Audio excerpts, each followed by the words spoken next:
おはようございます。こんにちは。こんばんは。チョコレートの妖精です。今回はブルーロックの21話から24話まで見てきます。前回すごく面白かったですよね。バローくんが尊厳破壊を受けて、でちょっとナイーブになってからのあのー俺は俺だみたいなキングとしての威厳取り戻して、パス出さないで自分でゴール取りに行ったりとか。そう僕もバローくんみたいなフォワード大好きなので、すごく楽しめました。やっぱ頼りになりますよね。あのオラオラしてるんだけれど、やっぱフォワードはこうでなくっちゃっていう、本当に味方にいてくれると頼もしいキャラ。むしろいいよお前はそれで、あのなんだ自己中でほんとエゴイストでいいよ、どんどんやりなってパス出したくなる子だもんね、バローくん。そう、ディフェンスとかウィングやってた身からすると、ほんとバローくんって頼もしくて、やっぱいてほしいフォワードなんだよね、すごく。っていうのと、バローくんとエゴさんって結構シンクロしてて、この多分原作者さん、エゴさんの考え、多分エゴさんの立場だと読者が理解できないから、このバローくんっていうちょっとなんだろうな、目指す方向が全く同じキャラクターをフィールドに当てたんだと思うんですよ。そう。エゴさんも役員会だか、あそこで、ピヨコさんこんばんは。ゆっくりしてって。ブルーロック楽しみにしてました。ありがとうございます。いや、僕もちょっと帰省してたので、このタイミングで帰ってこれてよかったです。そう。僕も今やブルーロック超楽しみで、結構木曜日とかそわそわしちゃうんですよね。そう、でも同時視聴あるから、途中でまた見れないんですよね。週1回じゃないと。そう。あと、その実家に帰って、配給みんなにおすすめされました。弟、妹、お父さん、お母さんみんな配給大好きで、すごいなんか推してるんですよね。お母さん配給にハマってたのはびっくりしたな。やっぱ面白いんだ。そう。特に何も言わなかったら、なんか寝る前に配給つけられてて、今で。これは見ろってことなのか。でも僕同時視聴で初見で見たいからなっつって、イヤホン耳にぶっ刺しました。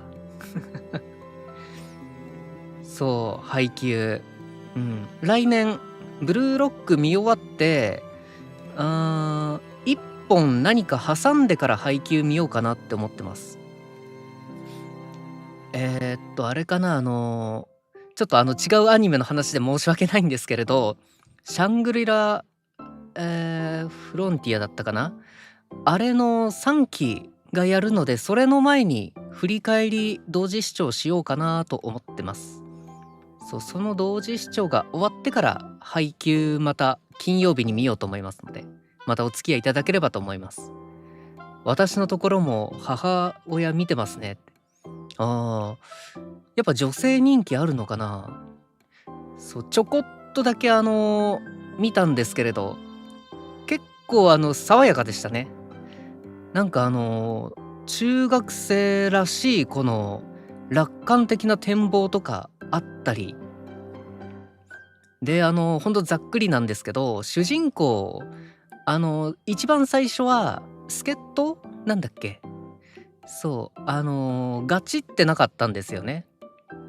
でガチりたいやつがその環境にいて、高校に行ったらばったりマッチングしてしまうマッチングっていうか同じ高校にいてしまうっていう、なんだっけな、響けユーフォニアムみたいな。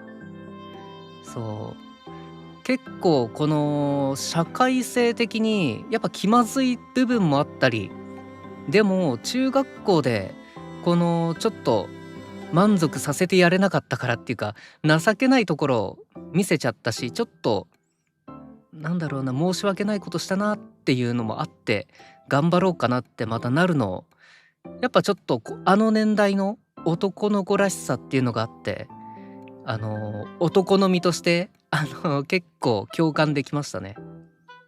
ほんとその触りの部分しか見てないんですけれど、見てないっていうか、超なんだあの耳に入ってきてしまったというかだからちょっと違ったらごめんなさい。ほんとまだ見てないので、詳しくは同時視聴の時ちゃんと見ようと思います。ちなみにジャンプ作品の中でも、なんだこれ、中だるみもなくめちゃくちゃ綺麗に終わってたイメージです、配給。そうですね、ジャンプ漫画、今でこそあんまないんですけれど、昔って編集者さんが最終回を先延ばしにしようってちょっと頑張っちゃったので、なんか中だるみしちゃったんですけど、最近のって結構スッと終わらせてくれるらしいですね。バクマンで言ったからでしょうね。やっぱこの中だるみしないと面白さ最後まで続いて、やっぱ高評価になるんですね。楽しみにしときますね。はい。というわけでブルーロックの振り返りちょっともういいかな、とっとと見ていきましょうか。前回はバロくんが大活躍して、エゴさんの代弁をしてくれたという感じでしたね。でまたいとしくんとかありゅうくんとか、時光くんのチームとまた当たることになって、果たしてバチラくん奪還できるのでしょうかという状況ですね。バチラくんの怪物の扱いっていうのが2パターンあるっていう分析もしたんですけれど、この辺はまた第3の怪物が出てくるのか、怪物って何ってセリフとかで言及があるのか、その辺もちょっと楽しみにしておきます。というわけで見ていきましょうか。僕は Amazon プライムビデオで視聴します。嘘です。そうだ、 Amazon プライムビデオで見る方は広告が流れるので、冒頭の広告と中盤の広告見ておいてください。中盤の広告は飼育バーを動かすと強制的に見ることができるのでよろしくお願いいたします。あと Amazon プライムビデオと D アニメストアでは、最初にバンダイナムコさんと講談社さんのロゴが流れるので、それがない媒体の方はタイマーの14秒くらいでスタートお願いいたします。あと僕の実況や反応、考察面白かったらチャンネル登録よろしくお願いいたします。それじゃ僕の方も準備をして、毎回このタイマーの準備してないんですよね。どうしても忘れてしまう。よいしょ。アマプラで広告見てる人も大丈夫かな。はい、それじゃ見ていきましょう。21話カウント始めます。4、3、2、1スタート。1週間ぶりのバンダイナムコで、講談社さんのロゴ。はい、本編開始。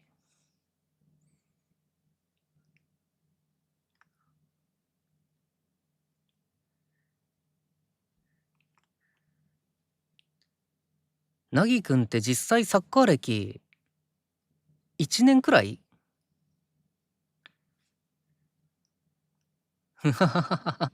そう、まあ、実際やらない人はね、何でもすごく見えがち。僕だってバレエとか、やっぱ見てて何がすごいのかって理解できないし、そう、半年だったはず。半年でこれか、すごいな。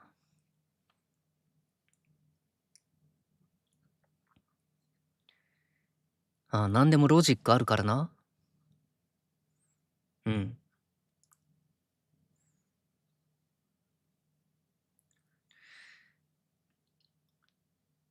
なぎくんどの分野の天才か、多分吸収力すごいんだろうな。なぎくんだけなんだよね、ちゃんとサッカー勉強してるの。だからやっぱエゴさんが言ってたみたいに、奇跡ってなくて、ほんとロジカルな技術であれやってるんだろうね。怪物たち。このバチェラ君が言う怪物っていうのは、人間も含まれる。あるいは、このバチェラ君のイデアの中のプレイヤーが、この現実のプレイヤー追いついてきてるってことかな。うーん。なんかバチェラ君だけなんだよね、この、ちょっとファンタジー入ってるの。面白いですね。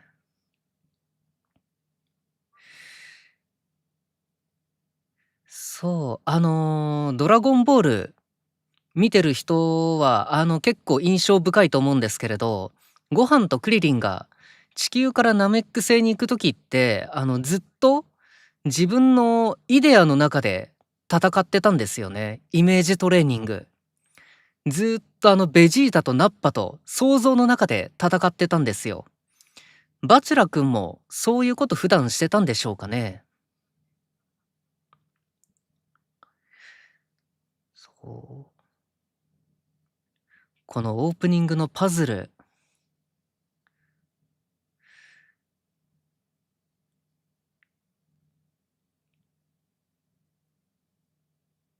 このパズルの意味もちょっと、ま、多分想像通りなんだろうけれど、まだやっぱ潔くんって色々足りないキャラクターだから、全部カチッって揃うと、また別人みたいになんか伸びるんだろうな。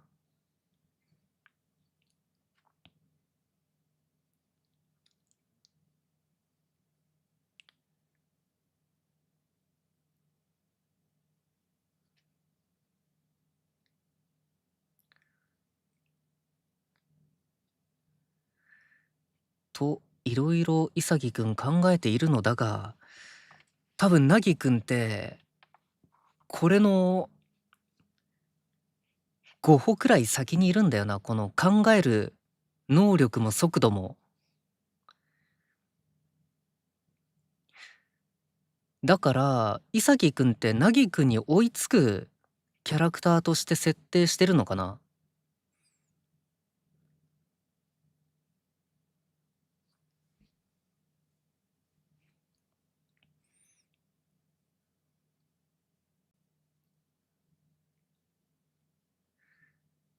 りんくんは、あれよね、意外と、あの、喧嘩っ早いというか、闘争心強いよね、この子。クールなんだけど。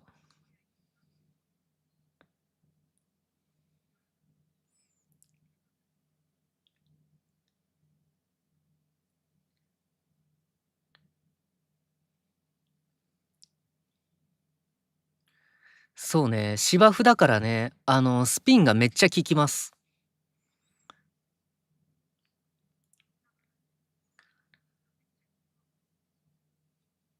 そう、背中はアウトじゃない、ありなので、サッカ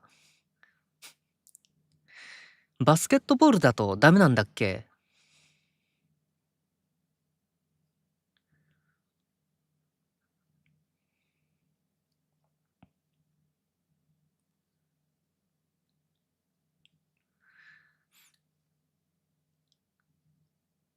ああ、普通にトラップするんだ。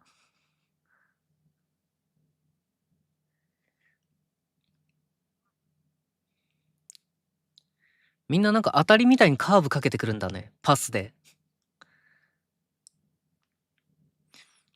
やっぱ、カーブでパス出すってことは、インターセプト警戒してんのかな？散々やってたからな、潔くんたちは、前の試合で。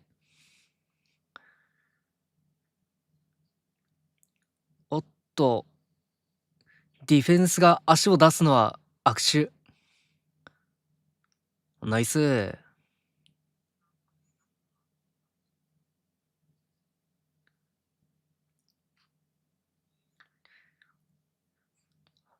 うん、見えてないようで視野角広いんだ。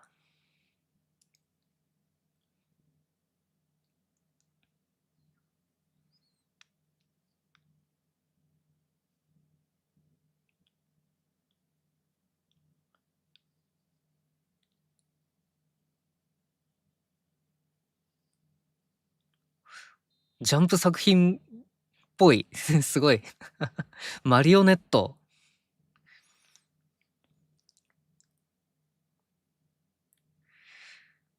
へえ、クグツ作家ね。なんか急に個性出してきたな。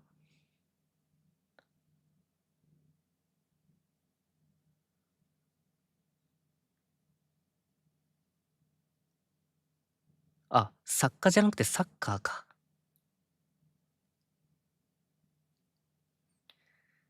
モブキャラって言ってるけれど、ナンバリングはしてくれてるんだ。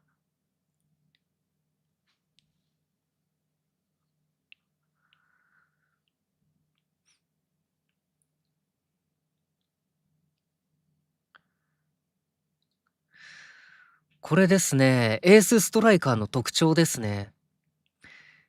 一人で点取ってく、まあ、ハットトリック、どの試合でもするようなエースストライカーって、みんな警戒するから、その警戒されることを前提で試合作るんですよ。だからほんとエゴさんが求めてるストライカーですね、リンくん。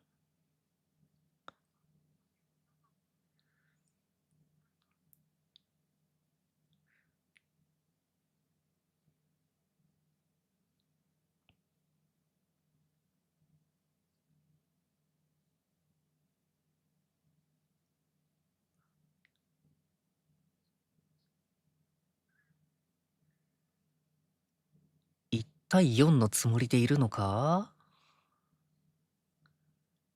くすぶってる。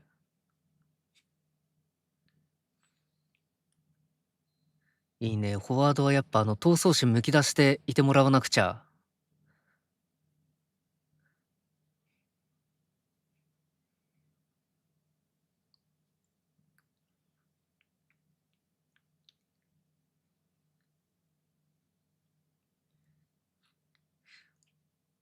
これは防御しないんじゃないか？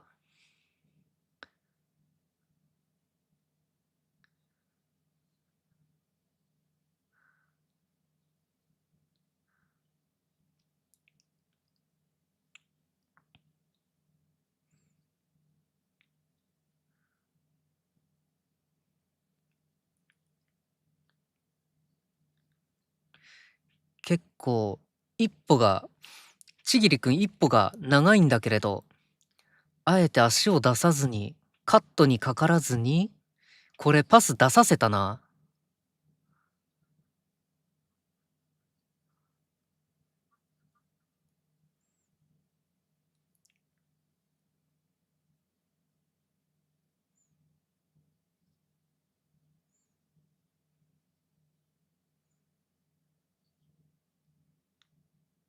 ゴール前。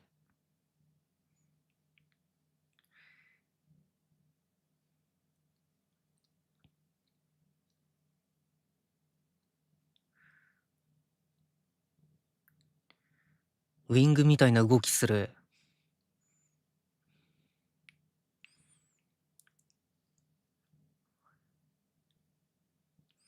外側から内側に回り込めるのすごいな。足も速いんだ。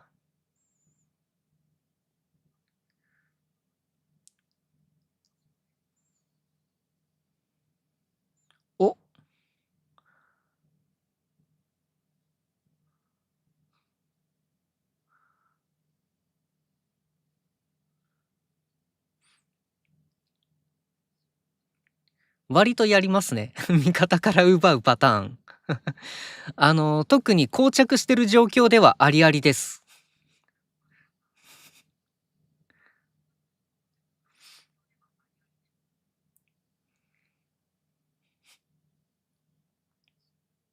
フリーだよ。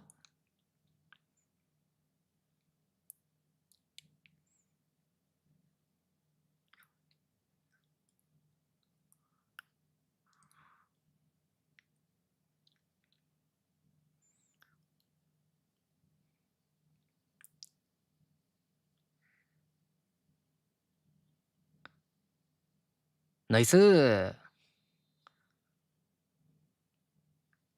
いいね。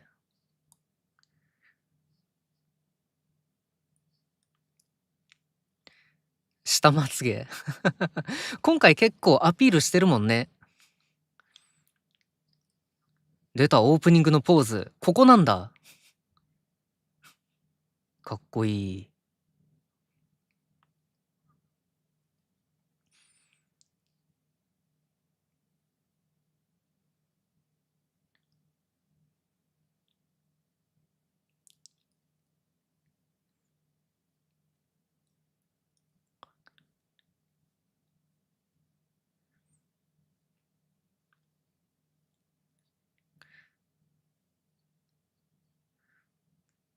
自己中サッカー。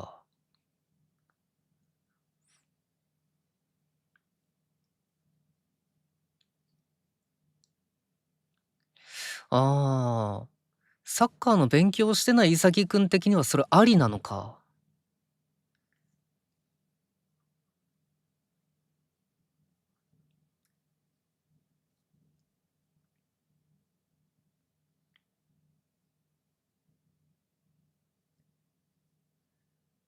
バグ。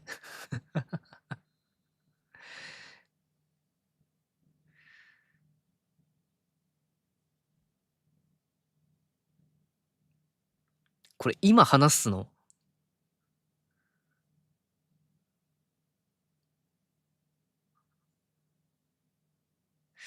内側に入ったか。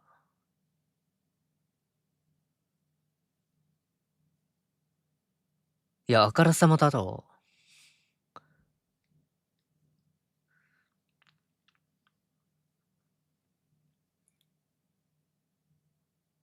お、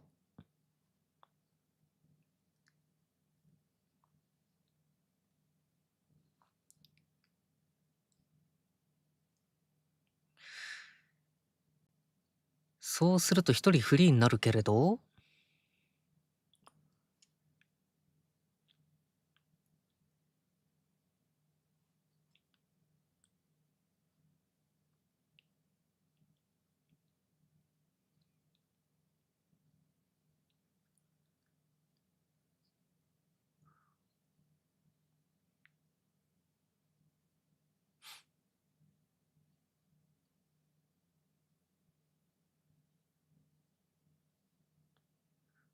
体が出過ぎてる。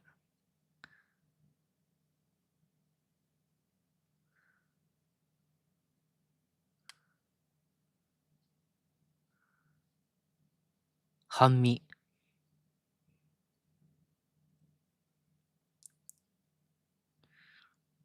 だいぶ走るね。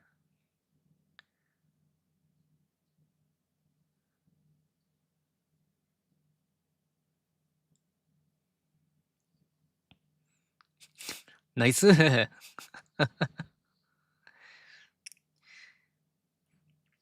めっちゃインターセプトするようになってきたな、このチーム。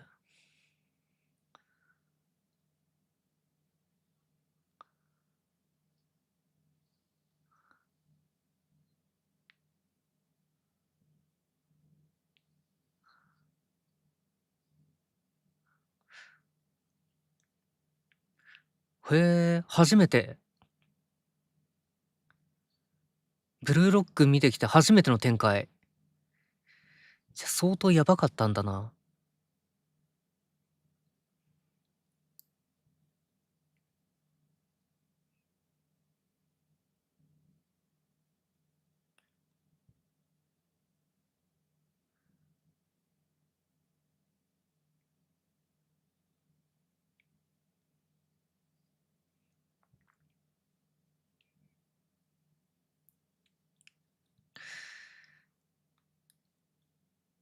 潔くん体力大丈夫かな？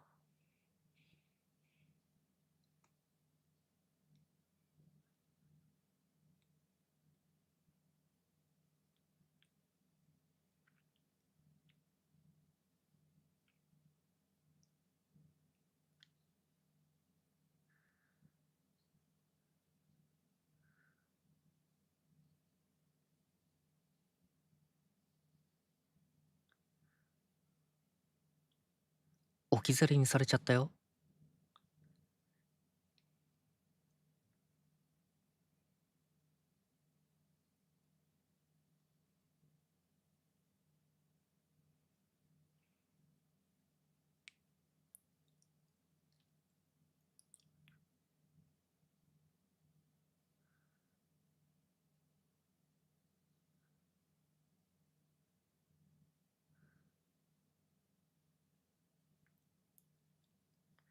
今感情に入ってないのかな？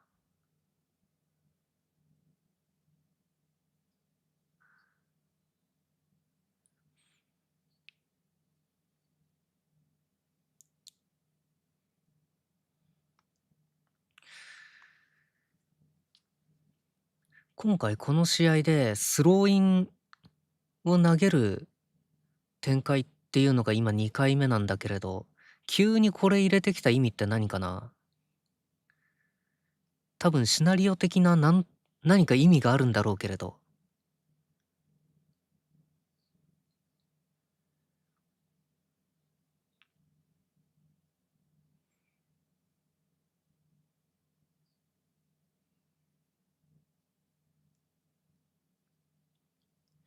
そう、やっぱみんなゴリゴリ体力使ってるんだ。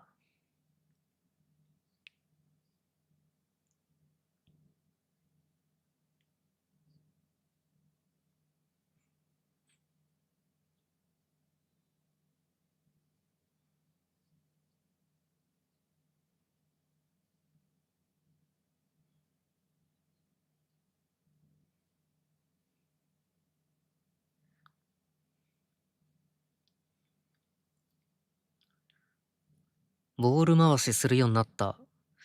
ということは消耗戦仕掛けてきてるのかな？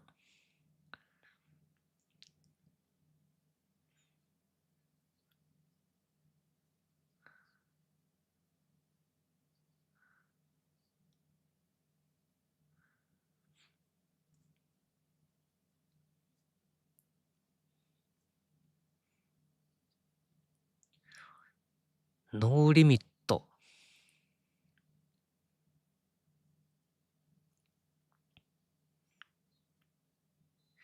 さすがにな。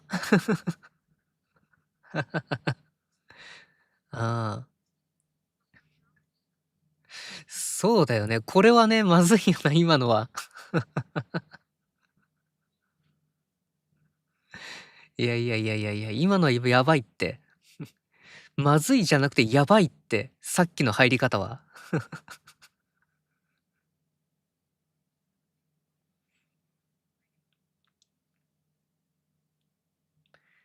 そう、スライディングって正面からしかやっちゃいけないんですよ。視覚からやるとすごく危険なので、そう、ボール持ってる選手が身構えられない状態でのスライディングを受けると、最悪肉離れとか、それによる転倒での骨折とか、そういう怪我につながるので、すごく危険なプレイですね、さっきの。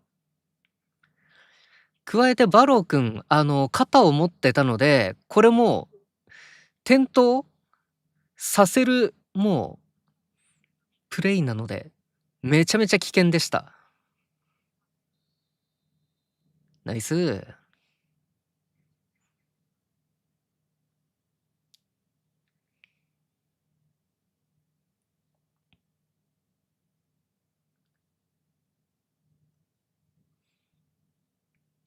うん。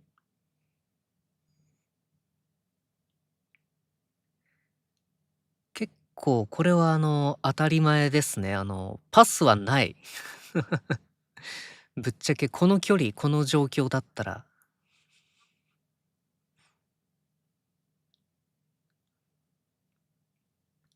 原点回帰か。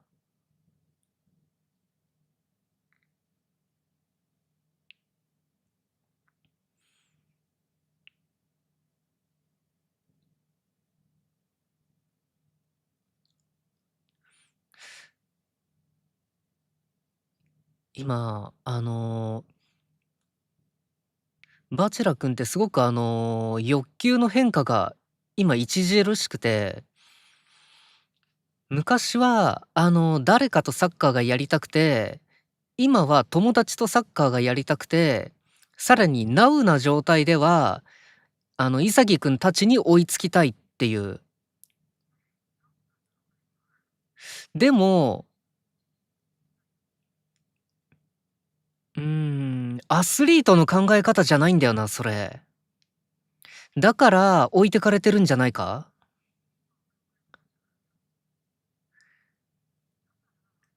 そう、バチェラくんね、サッカーめっちゃ向いてるんだけれど、でもブルーロックっていう環境に向いてなさすぎるんよな、最初から。うーん。なんか自分じゃなくて他人に求めすぎてる。全然エゴイストじゃないんだよな。他人のこと気になりすぎちゃってるっていうか、うん。誰かのこと好きになりたいし、自分のこと好きになってもらいたいって願ってるからさ、先週も言ったっけ、これ。バチェラくんやっぱブルーロックっていう環境に馴染めてない節があるから、こっからどうやって適応してくかだよね。お、ニコくん。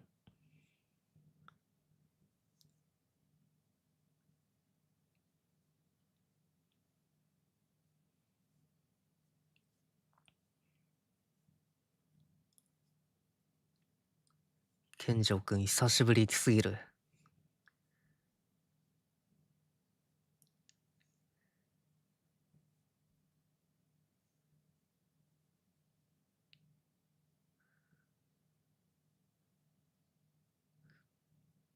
ロジックか？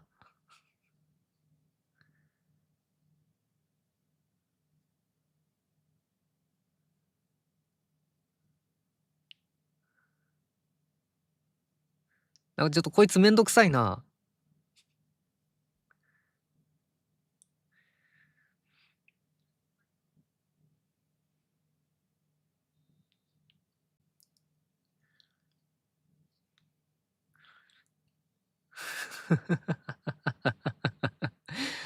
あの、この子はちょっと出世できなさそうだな。剣斬鉄くんだったり、あっと、名前間違えてしまったか。失礼。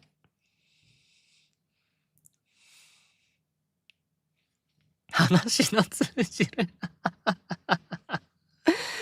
やっぱちゃんとめんどくさい系のキャラなんだ。一緒に仕事したくね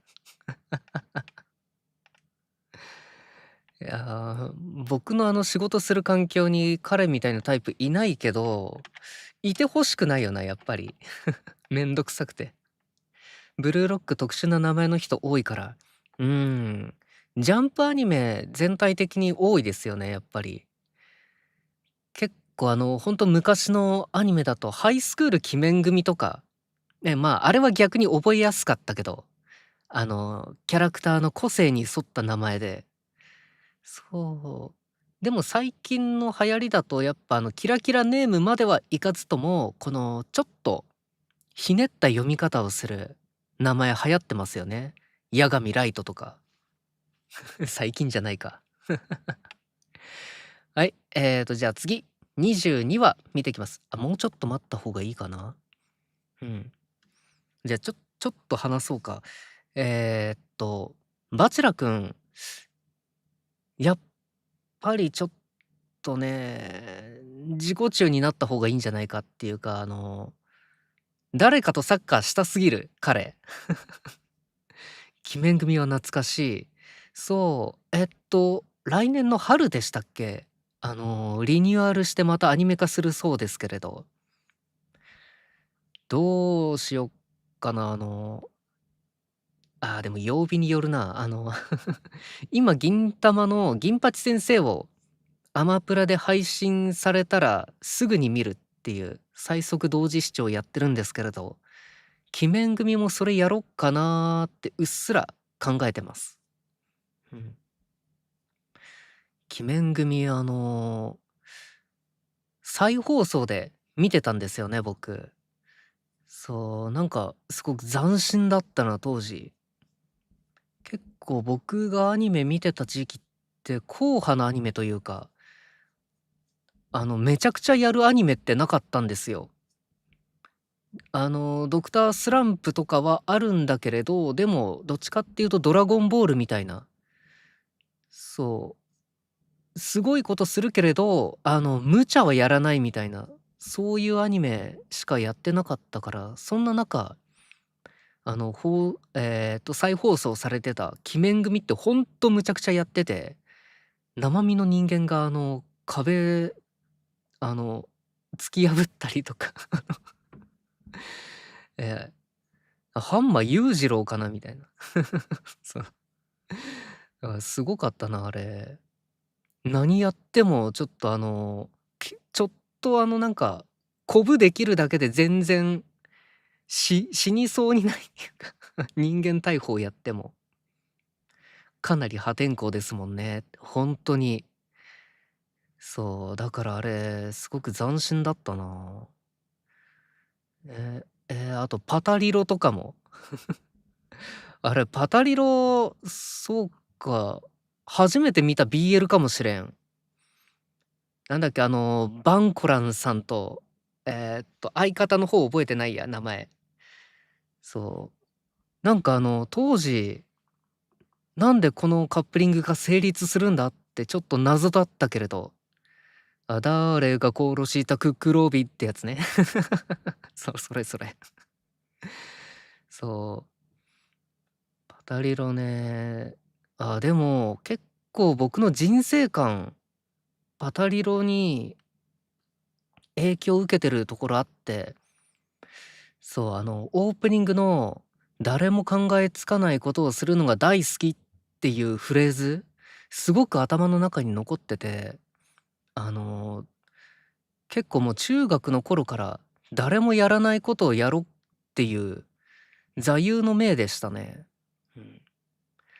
そう。だから実は僕の経歴って履歴書書くとすごいことになってるんですよね。いろいろやりすぎてて、ちょっと特定されちゃうんで言わないですけど、そう。だからなんだ、結構今の僕あるのってそのパタリロ、やっぱ影響受けてますね。うん、いつかパタリロも同時視聴、いや、需要ないか。はい、じゃあ見ていきましょうか、続き。ブルーロックの22話、カウント始めます。4、3、2、1、スタート。そう、でもジャンプアニメ、パタリロはジャンプアニメじゃないけど、あれ B ラブだっけ？ジャンプアニメはほんとキャラクターの名前、面白いのたくさんあって、覚えやすかったり、でも最近のちょっと読みにくかったり、やっぱ世代なんですかね。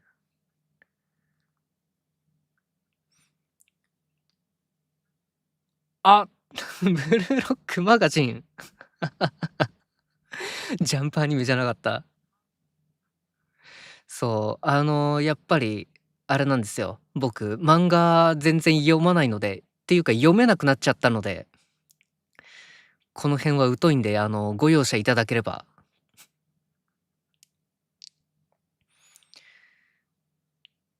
そう、どうしても今電車通勤じゃないし、昼休憩ないお仕事やってるので、本読む時間がないんですよね。家にいる時やっぱ同時視聴してるか、配信の準備してるか、動画作ってるか、あと他の、そうだな、活動の、ことやってたりだとか、本読むの難しくなっちゃったな、やっぱ。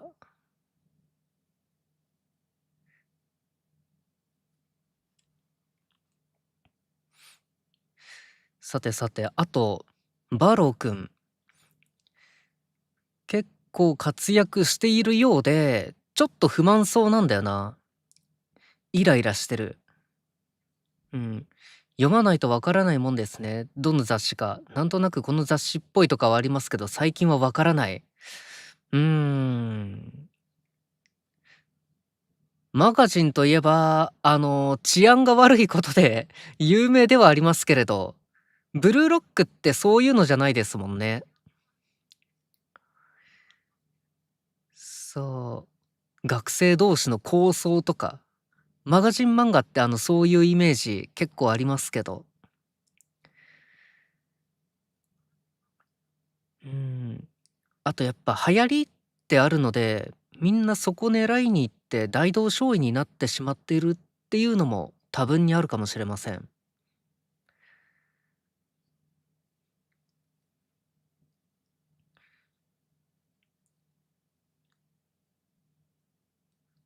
あ、ちゃんと反省してるんだ。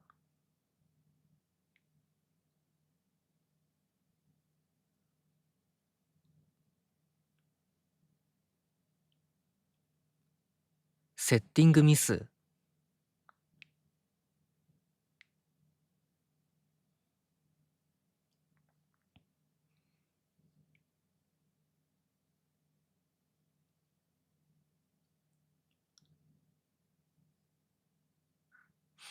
ふんふんふん。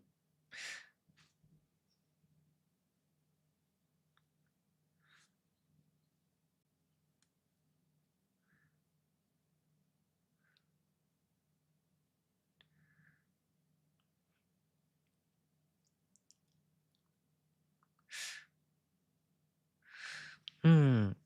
なぎくんは、今自分のプレイスタイルってのまだ確立できてないのかな？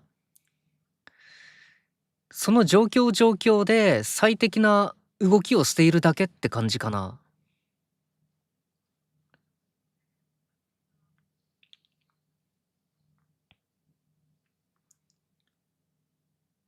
ああ、これは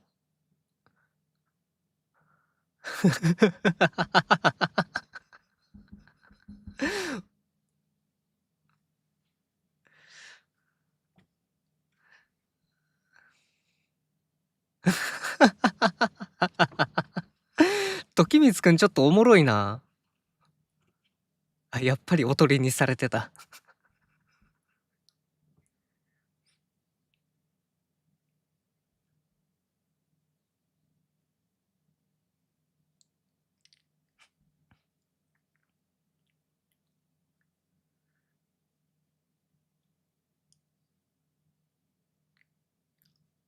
刈り取る位置だな。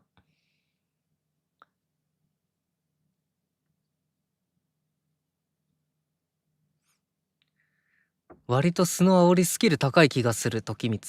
うん。なんだろう、やっぱり、チームメイトに恵まれてなかったんじゃないでしょうか。僕なんかサッカー始めたのが6年生の小学6年生の秋からなので、年下も同年代もみんな僕よりサッカー上手かったんですよね。で、ミスをするたんびにやっぱりめちゃめちゃ責められたので、「おい、何やってんだよ」って。そう、だから、文句言われる恐怖感っていうのちょっとわかるんですよね。で、受けてきた言葉、そういうのが印象づいちゃってて、自分もつい口に出てしまうとか、そんなじゃないでしょうか。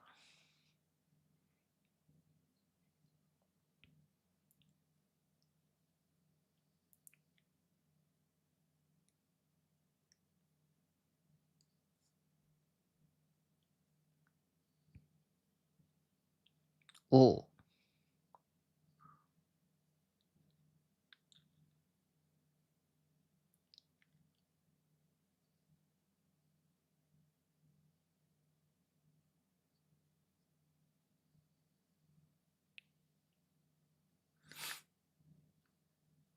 トラップすると見せかけて、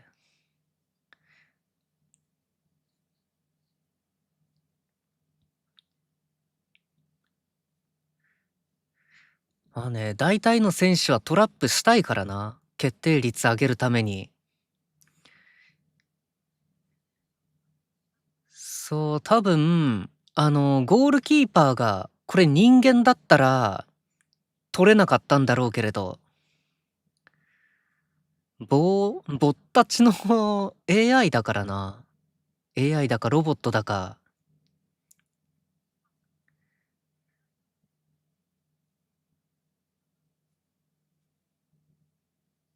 うん。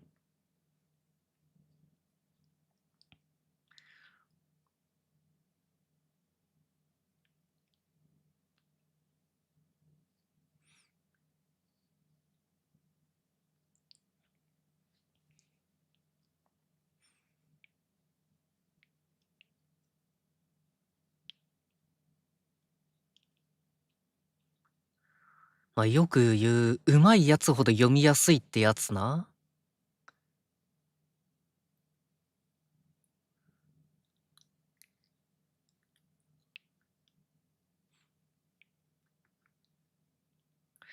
これ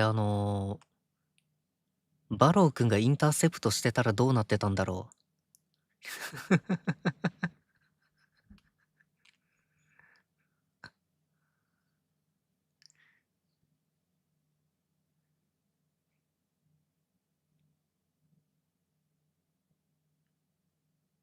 結構バチェラ君ズルズルいくな。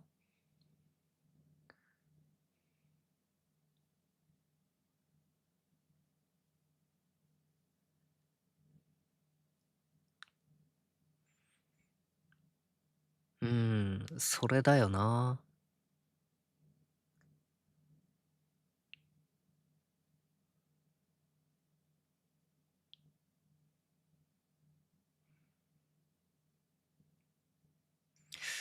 ああ、それもエゴか。自分の都合ってことね。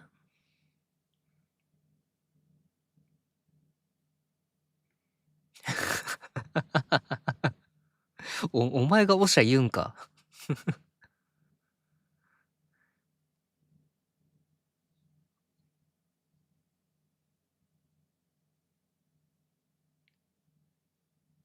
ああ、この言い方ちょっとやっぱマガジンかもしれねえ。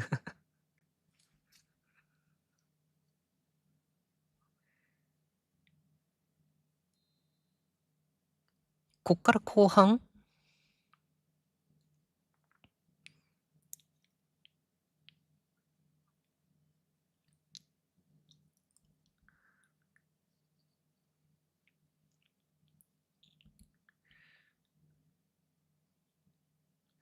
これ、時光くんもしかしてあれか、元チームメイトに言われたことを、自分も言ってるんじゃなくて、怒ってるやつさらに怒らせると、動きが単調になるっていうことを知ってるから、煽ってるのか？ああ、これはファールです。今のはファールです。あの、サッカーはジャンプしながら手を広げちゃいけないんすよ。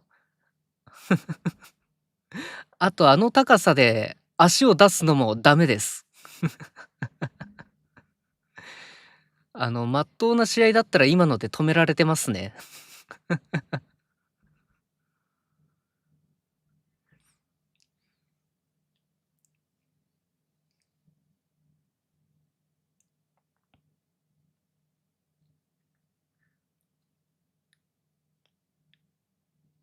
まず、1点ゴール入れよう。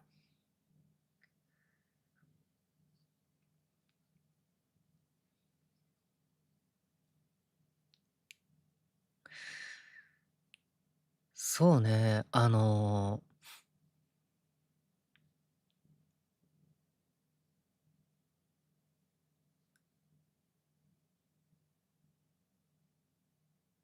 そこまでは思ってなかっただろうけれど、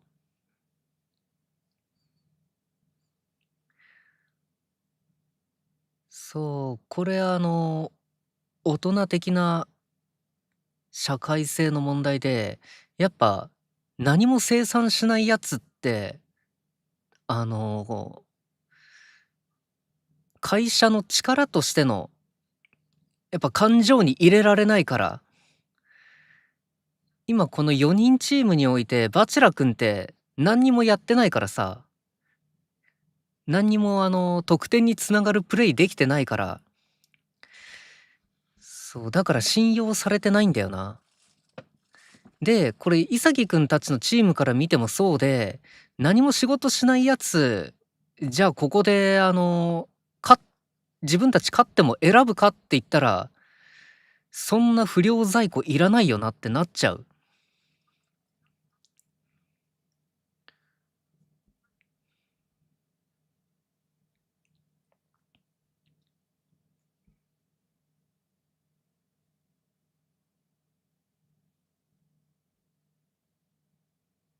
お、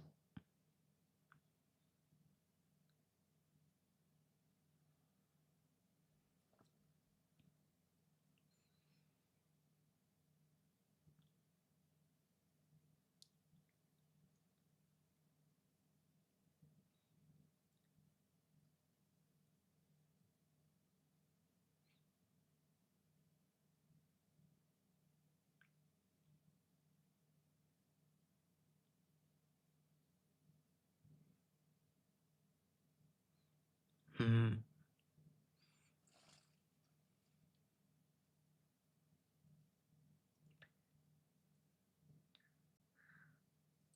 お母さんちょっと話難しくしてる。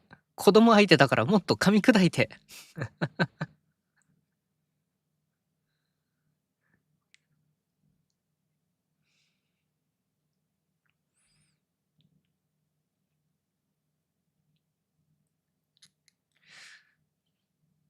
この怪物っていうとちょっとおどろおどろしいけれど、結局自分の都合のいい友達のビジョンだったのか？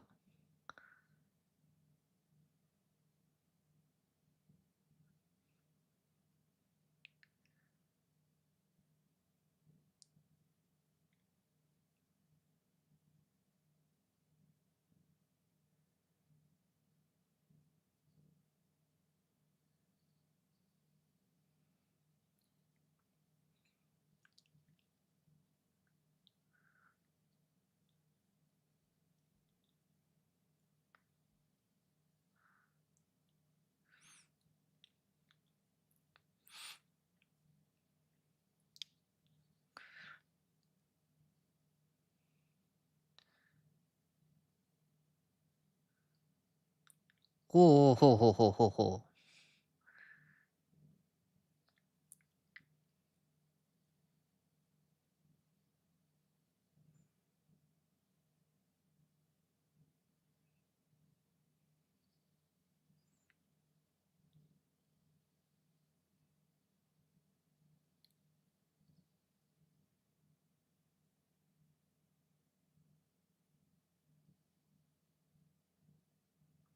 うん。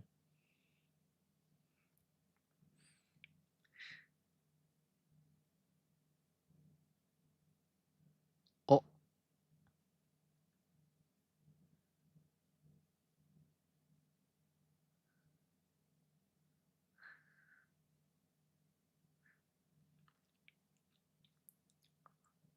これはフリーだったからパスもらえたのかな。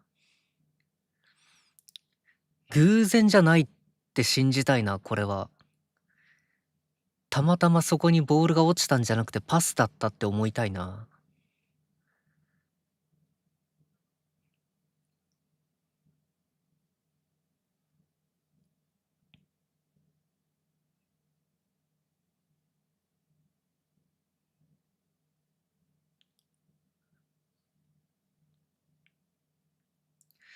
怪物からの卒業か。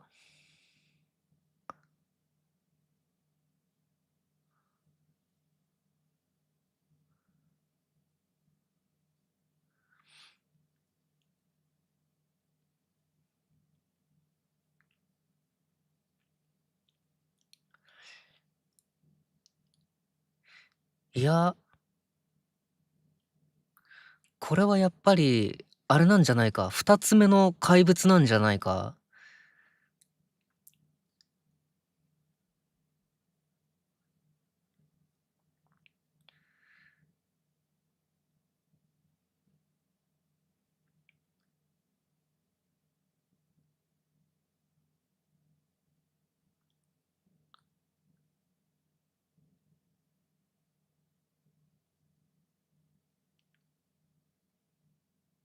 そこまで？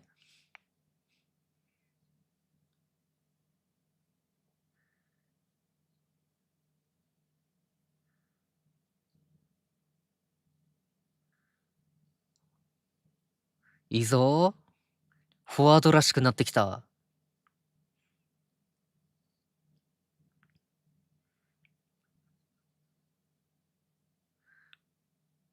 手をついて走るのも初めて見たな。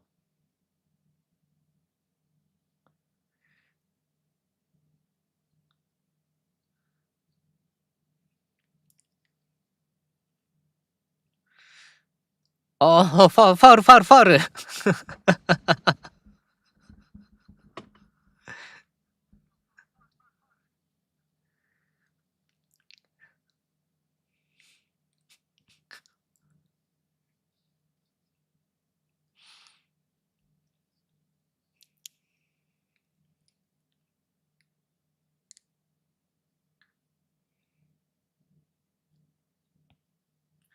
3対1。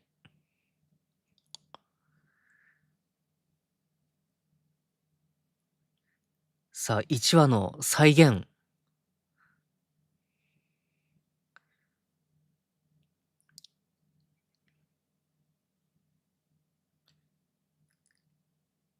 ヒールループで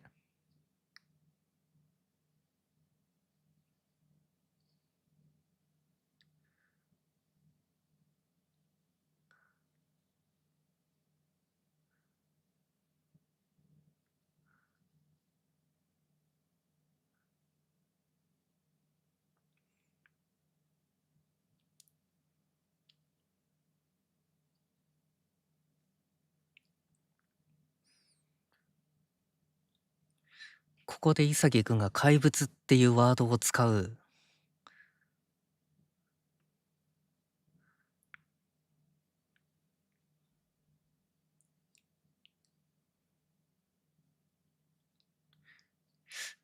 ヒールループじゃない？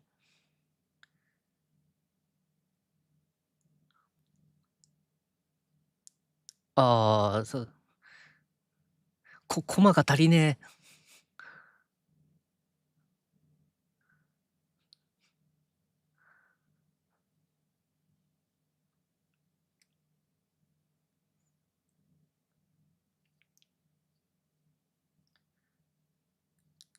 そうな、もともと一人でやってたもんな。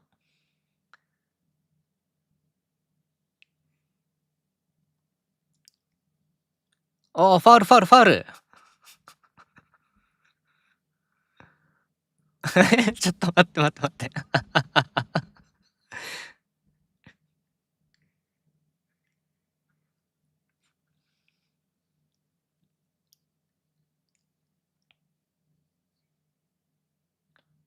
ああ、踏みつけてくんだ。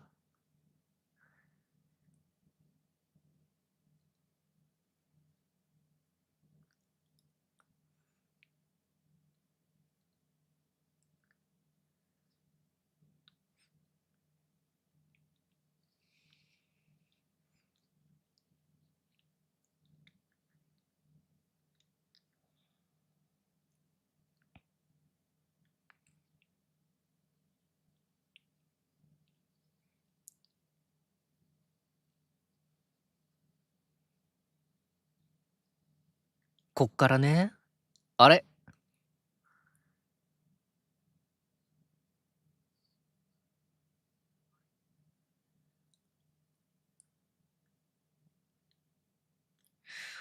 次回に行くのか。どうかな、これ、カットなのか、それとも、受け止めただけでまだボール生きてんのかな。これ、リンくんが拾っってシュートとかそういう流れかな？どっちだ？カットかな？止めただけかな？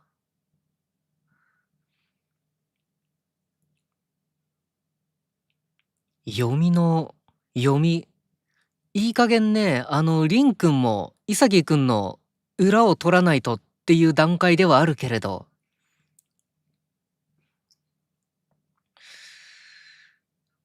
うーん、バチェラくん、そうね、友達としての怪物は卒業したんだけれど、あの、なんだっけ、再現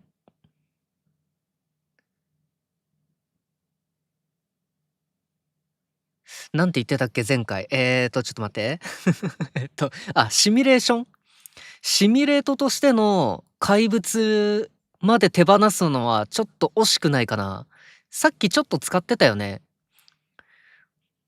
この人はこの先こう動くみたいな、なんか未来史みたいに使ってた怪物。あれは手放すの惜しくないかな。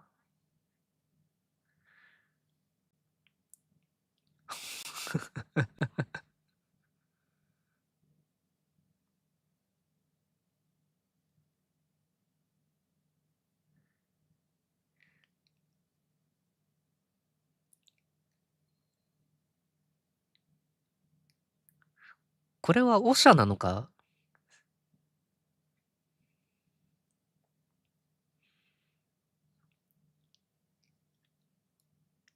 これ狙ってるか、自然に出る色気かの違いでは？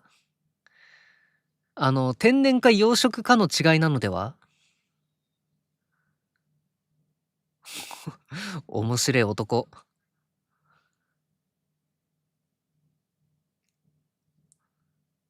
丁寧か？終わった。くそ、こいつマイペースすぎる。これ男子に人気あるだろうな。あ僕も好きだな、こういうタイプは。なんか現実にやっぱりいないからこそ、このいてほしいなってちょっと願っちゃう、こういうやつ。いたらね、チームの空気めっちゃうまいんだろうなって。そう。実際のチームって、やっぱ結構殺伐としちゃうからね。勝つためのサッカーやってるところは、エンジョイな、サッカーチームっていうか部活動だったら、全然、その、後輩には文句言われるよ。先輩もうちょっと頑張りませんか？みたいな。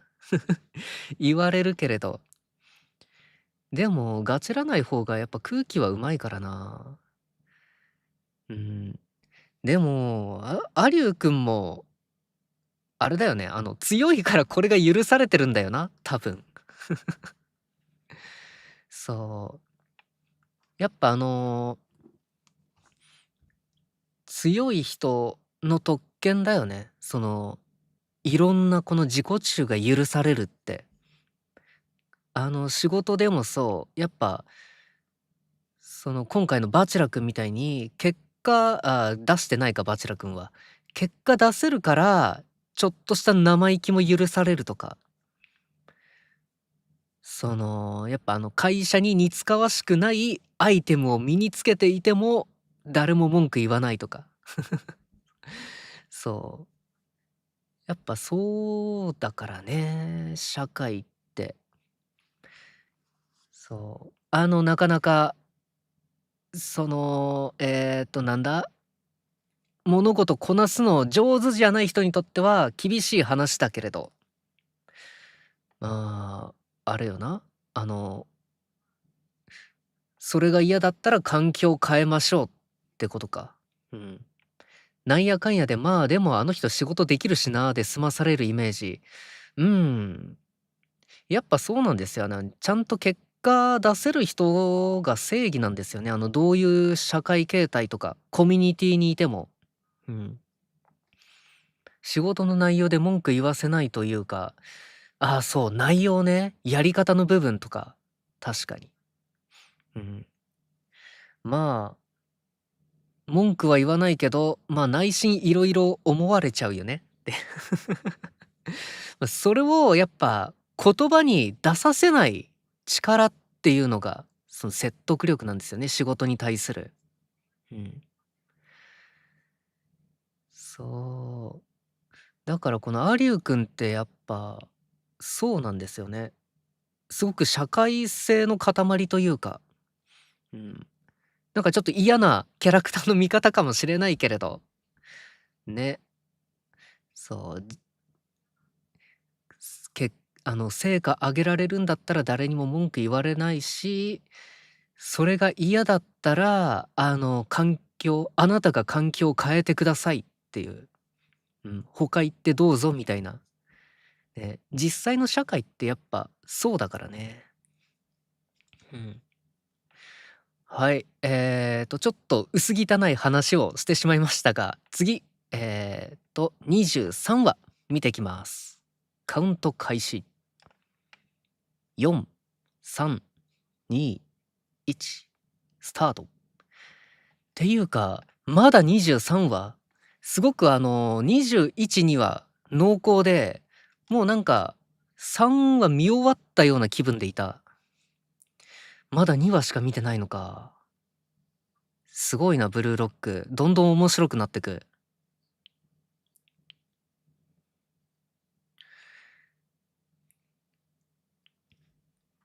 うん。そう、面白すぎてちょっと、水飲むの忘れてた。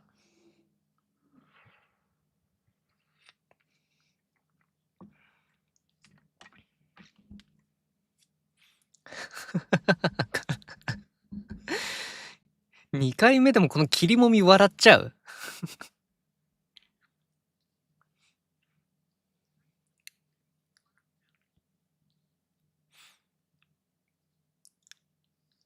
よくこれ回り込めたな。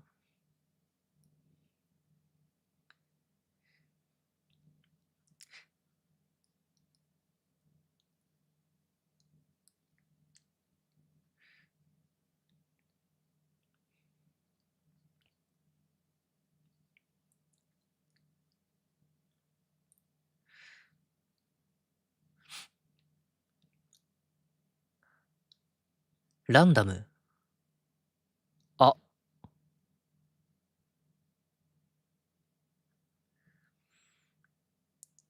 ここでやっぱ、ブロックしちゃったんだ。カットじゃなくて。ボール追いつくので精一杯だったんだな。ブザービート。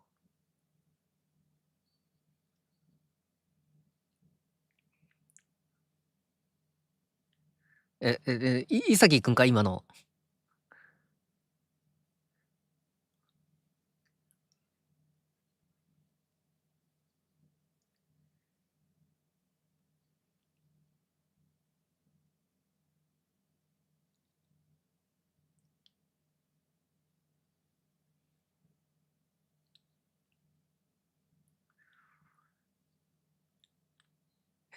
余韻オシャ。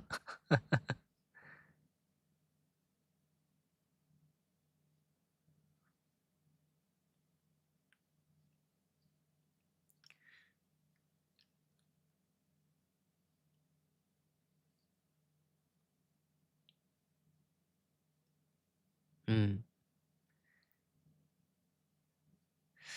バチェラくんはね、やっぱちょっと選ぶの違うと思うな。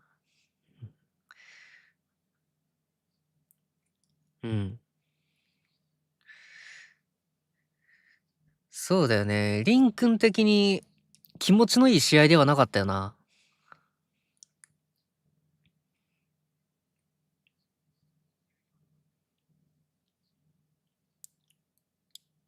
え、プロポーズ？ちょっと待って、三角関係になっちゃったけど。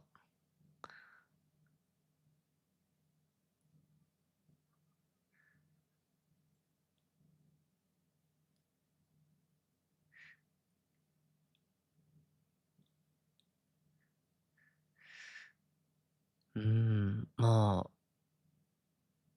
バロー君はちょっと扱いづらいからじゃないでしょうか。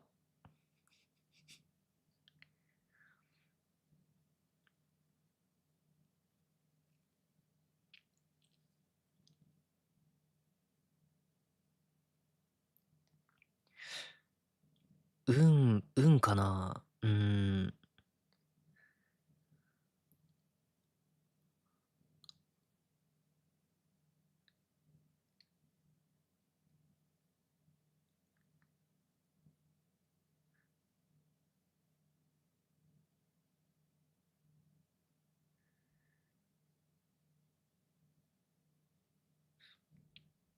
ごめんは違うよね。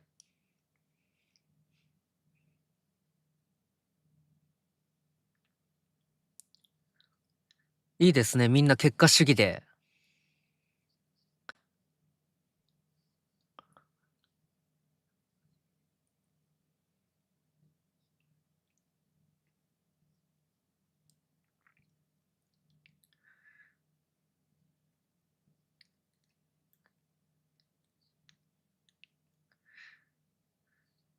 なぎくんはマジで経験値と、自分探ししてる途中っぽいからな。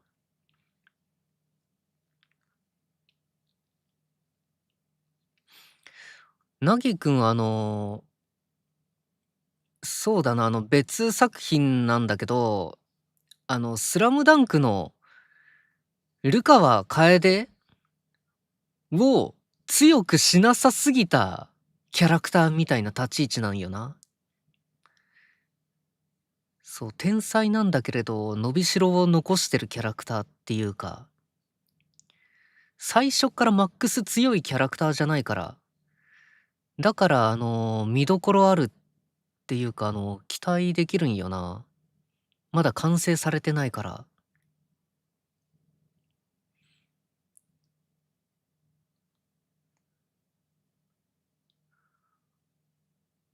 バックヒールね。そうね、バックヒールは良かったよな。やっぱ、みんなね、あそこでトラップしたいんよ、やっぱり。そう。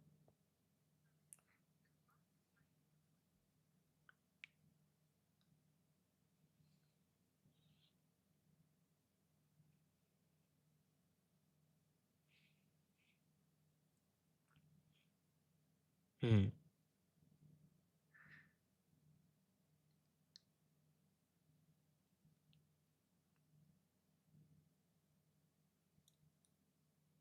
ああ、この言葉大切ですね。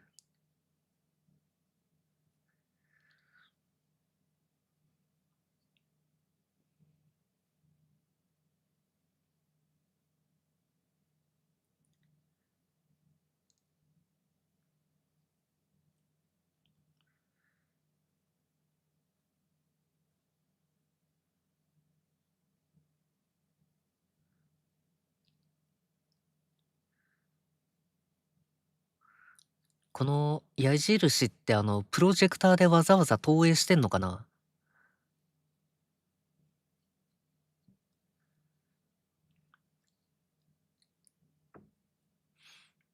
いいじゃん、これ。勝ち試合でも納得できる試合できなかった後に、こうやって茶化してくれる人、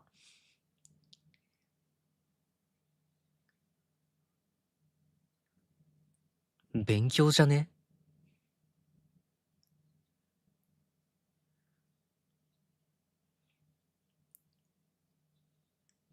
じゃ、勉強しろ。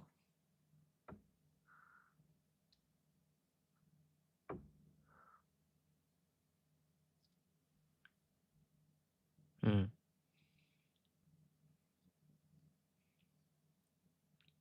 これは漫画家のセリフですね。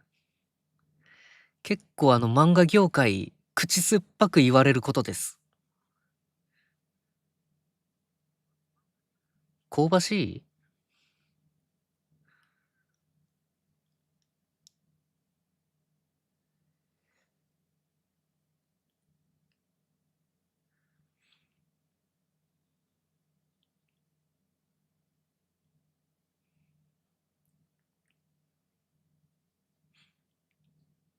うん。ジュラシックパーク見たことある人はわかると思うけど、カオス理論の世界なのな。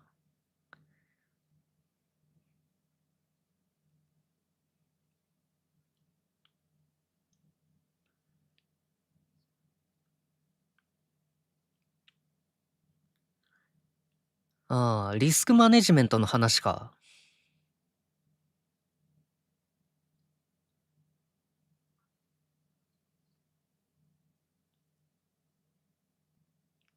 ダジャレか？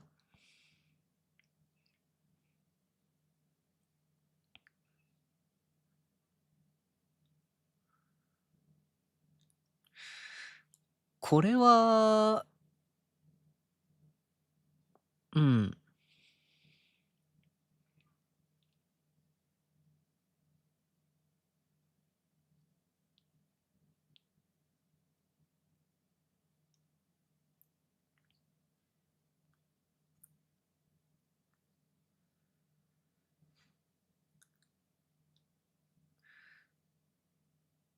夏祭りは悪徳なことあるイメージ。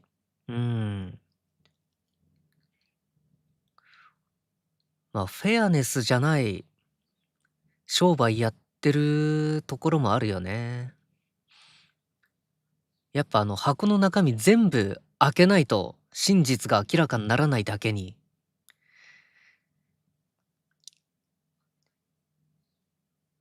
で、その公正さを、明るみにするためにわざわざ投資するっていう人いないからね。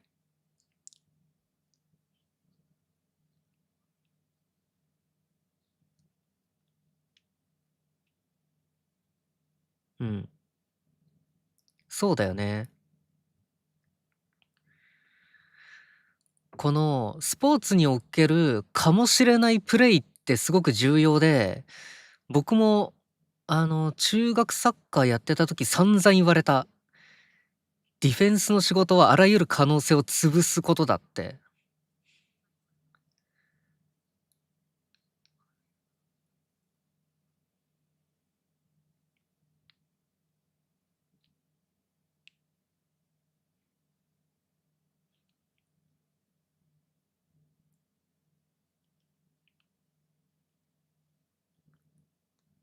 ノーマークだったんか。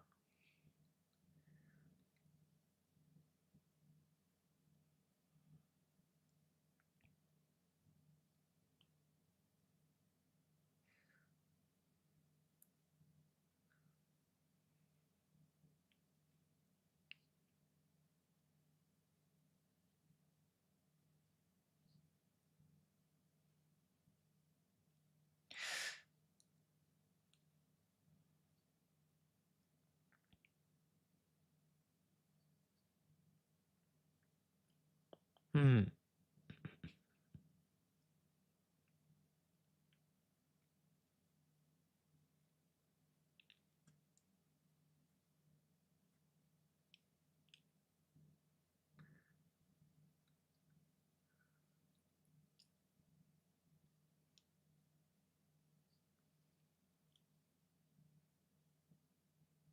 うん。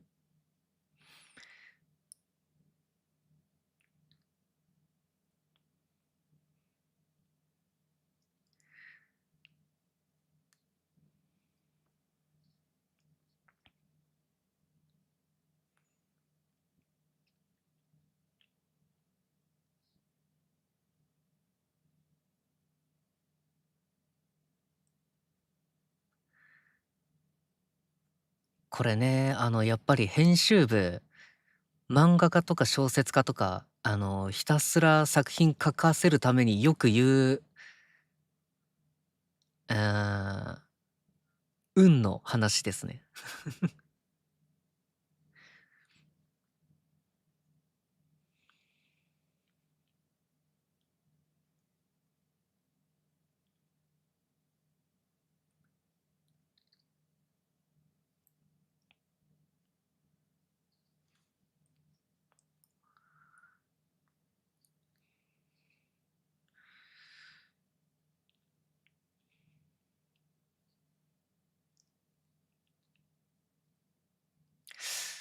覚悟ね。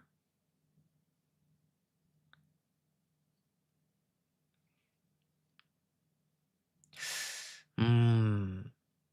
覚悟、確かに。結構この泥臭さというか、受け入れるの、うーん、プライド捨てなきゃいけないところあるからな。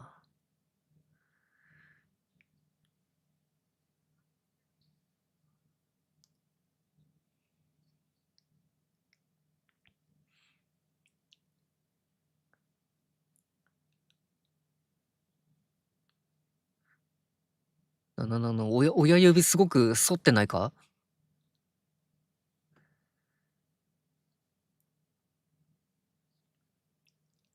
世界先発？え、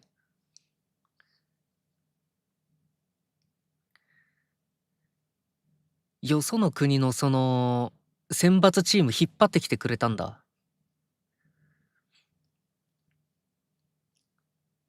スペインね。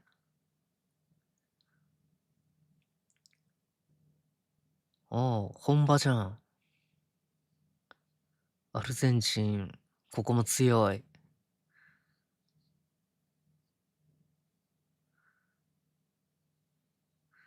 あれ、フランスは？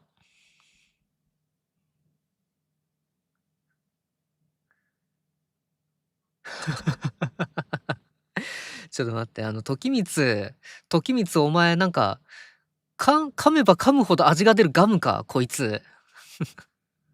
どんどんなんか新しい側面見えてくるじゃん。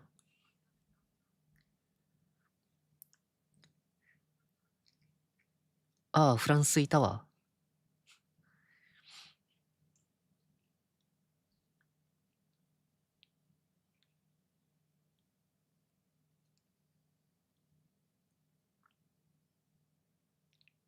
箔はつくよね。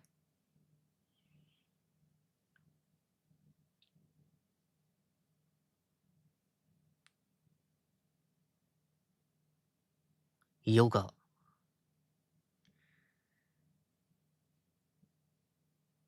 へえ、こういう場所もあるんだ。え？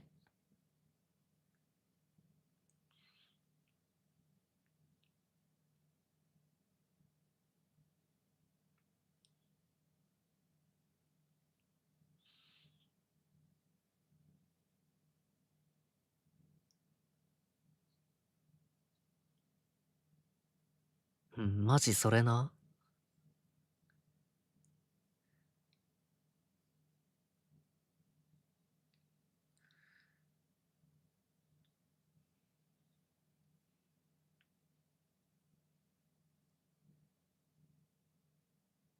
いいな、このブルーロックのフィットネスマット。あれかな、グッズで売ってたりするんかな？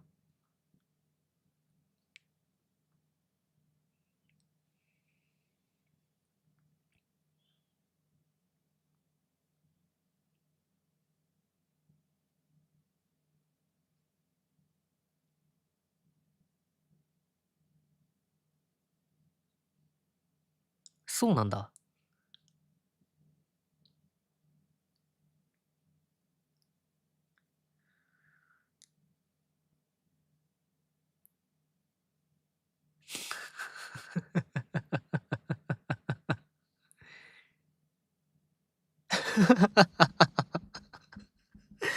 りんくんギャグ言うんだ。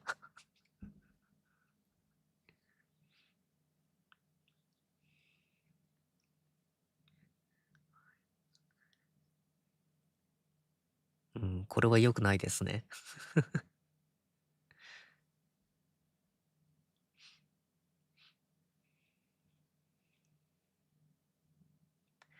潔くんよく県大会行けたな。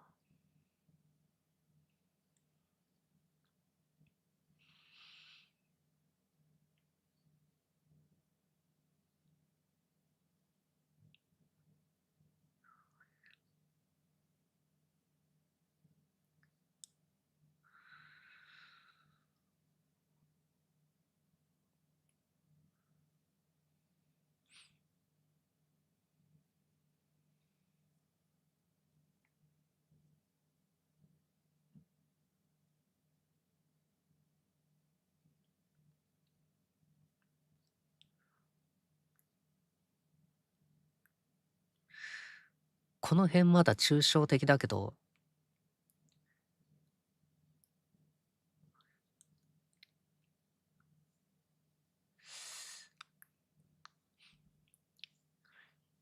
もうちょっとバチェラくん、ストーリーありそうだな。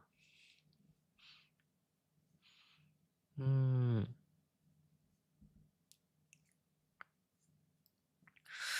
なんだろうな、このバチェラくん、シナリオ的にちょっといじめたくなるキャラクターだな。なんかもうちょっと苦労させたいよね。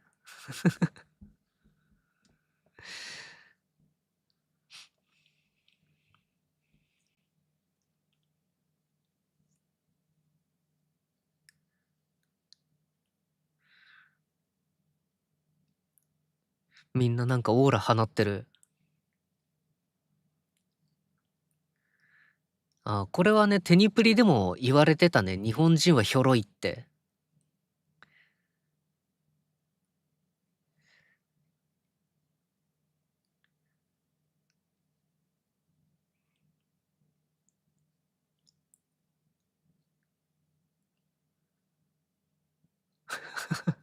ぽいなあ。あの、あれよね。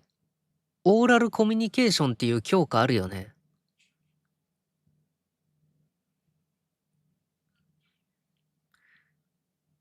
インターナショナルスクールとか行ってそう。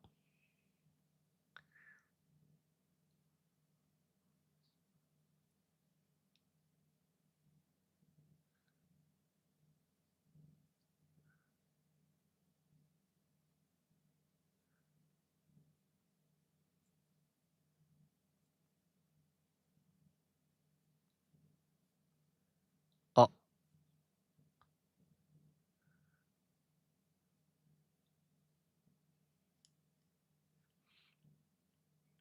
これはキャラクターだからこう言ってんのかな、それとも煽ってんのかな。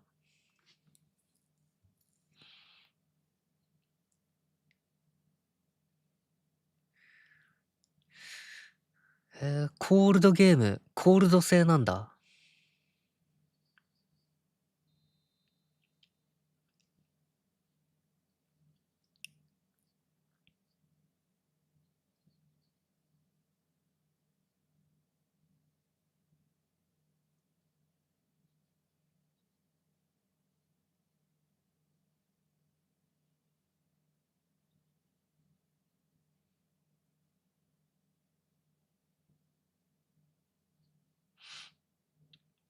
後ろにいるもんな。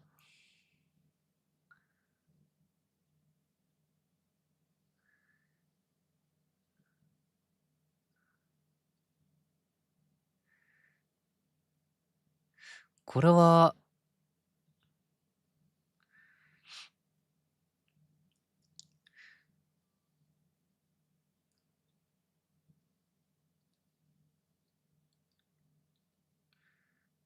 うん、そうだよね。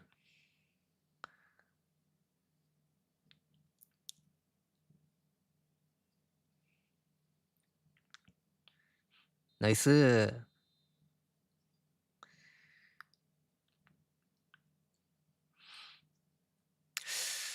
バチェラくん、ウィングをやるのか。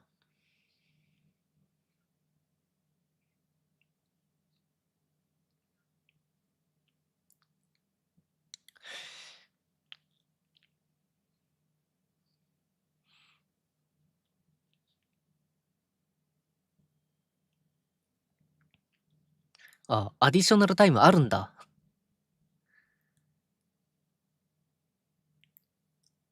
ああ、几帳面なところが。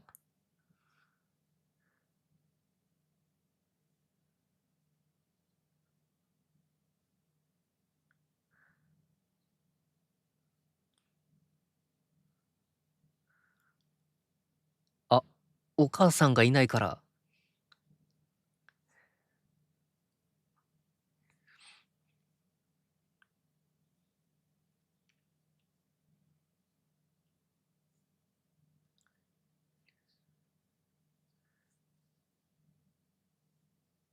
マザコンか。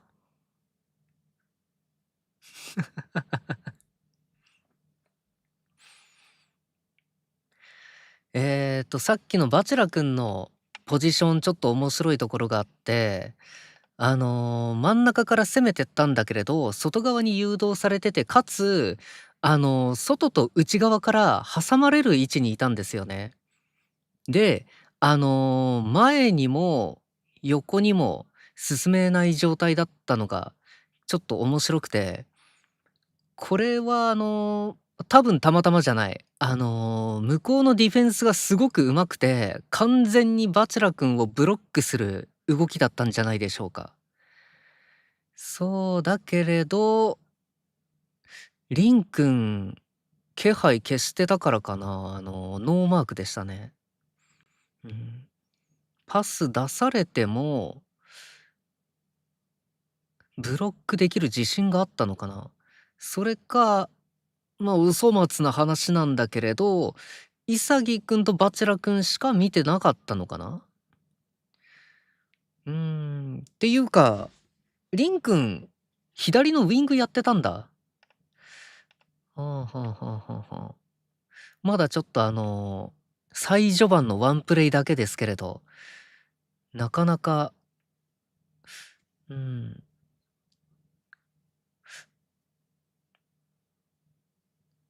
まあ、パス出すんだったら潔くんじゃないよなとは思ったが、うーん、どうなんだろう。相手チームちょっと、潔くんノーマーク潔くんじゃねえや、リンくんノーマークだったのはやっぱりお粗末だったよな。だからちょっとここなんでかなっていうところを明らかになれば、大体の技量は、みえっと、明らかになるのかな？うん。なかなかちょっとポジション面白かったので、ピックアップしましたけど。うん。シナリオ的にそうしたのかな。やっぱサッカー見てる人からすると、バチェラ君完全にブロックしに来てるな。で、潔君にパス出したとしても、簡単に止められるなっていう布陣だったんだけれど、そう、あの状況でやっぱ左のウィング警戒してないって、本当にお粗末な流れで、うーん、ちょっとリアリティなかったな。うん。シナリオ的に許されたフリーだったかもしれない。うん、結構うまいプレイでしたけどね。構図として。はい、じゃあ次、24話見ていきます。ちょっと待った。ブルーロックの1期って、全何話？あ、24話ですね。はい。じゃあ今日これでラストで、来週から2期でいいのかな？うん。とりあえずじゃあ24話見てきます。カウント開始。4、3、2、1、スタート。そう、ただブルーロック、ちょっとこの後半から、いきなり現れるっていう展開が多くて、リアリティぶっ壊してるんだよな、そこ。そして来年から3期始まりますね。おっと、来年から3期。じゃあ、3期、曜日にもよりますけど、最速同時視聴しようかな。うん。今銀八先生でやってるみたいに、アマプラで配信されたらもうそのタイミングで見ちゃうっていう。そうすると、あれですね、深夜のスポーツ番組みたいに、このピックアッププレイじゃないけれど、めっちゃ解説しながらダラダラ見れるわけですね。1話まず見て、で、気になったシーン巻き戻して、みんなで一緒にここもう一回見ましょうみたいな。あ、いいかもな、それ。うん。そう、たださっき言ったみたいに、ちょっとポジションのリアリティが失われつつあるので、うーん、ここちょっともやっとしますね。そう、あまりにもシナリオの都合に寄せすぎてるというか、うん。やっぱね、選抜チーム、しかも世界レベルの選抜チームって、ウイングをノーマークってありえないからな。このゴール前の状況で。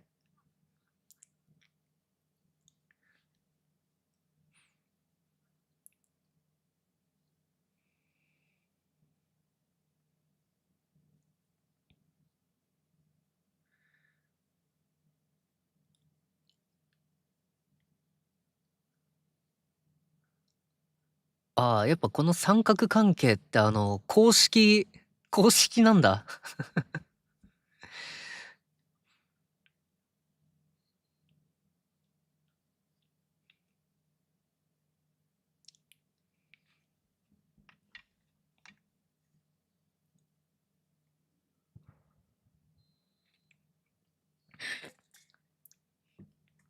そう、序盤から言ってるけれど、パスもらいたかったらもらえる動きをしないと、フォワードは。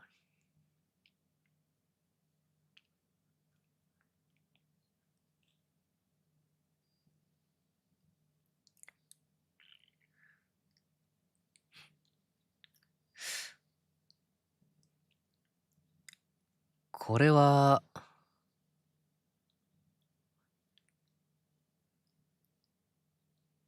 あ、ちゃんと説明入ったか。よかった。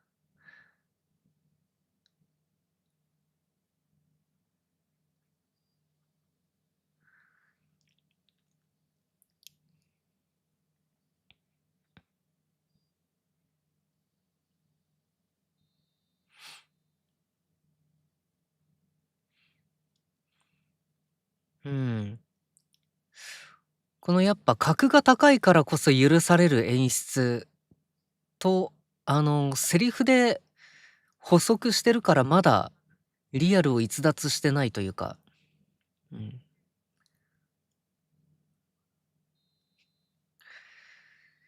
そう、やっぱ結局能力高いとってことよな。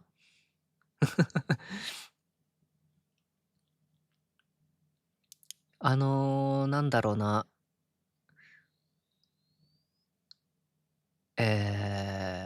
必殺技があるタイプのスポーツ漫画やアニメみたいな演出ではあったものの、でも、シンプルに能力が高くて、それができるだけだよって説明があったので、うん。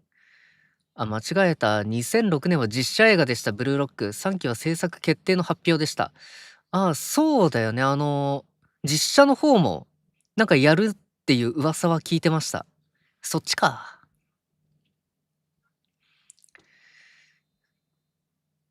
どうだろうな。最近のアニメは、制作決定って発表してから1年後くらいかな。だいたい早くても、制作に取り掛かってから半年後に放映って感じですけど、アニメは。今企画が決まった段階なのかな？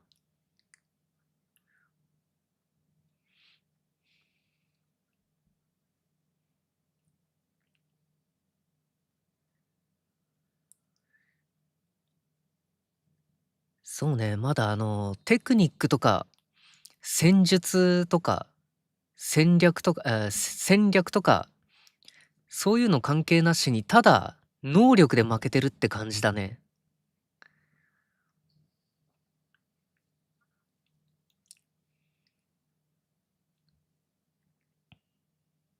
お、相手を見てるね、ちゃんと。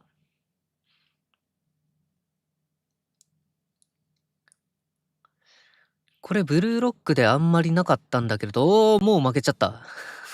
早っ。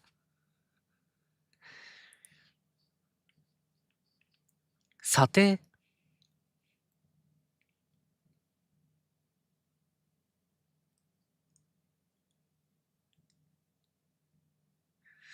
ああ、あれかな、この、叩き台に使われたのかな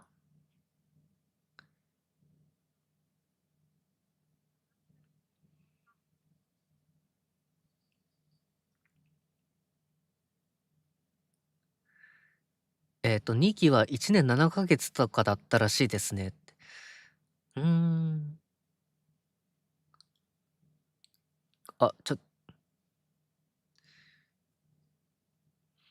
ここの会話は多分すごく大事です。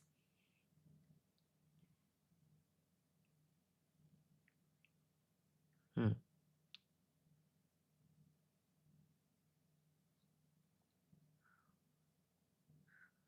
つまり、いいものを作るんだったら投資しなさいと。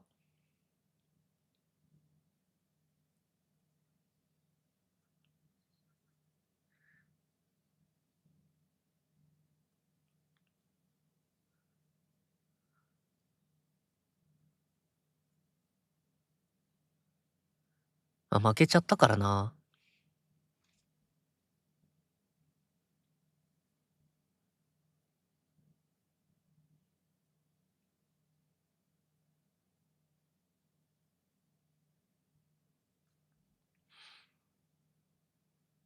うん。さっきの試合、世界選抜の後にビッグマッチっていうと、さらに大きいチーム連れてこないとダメだけど、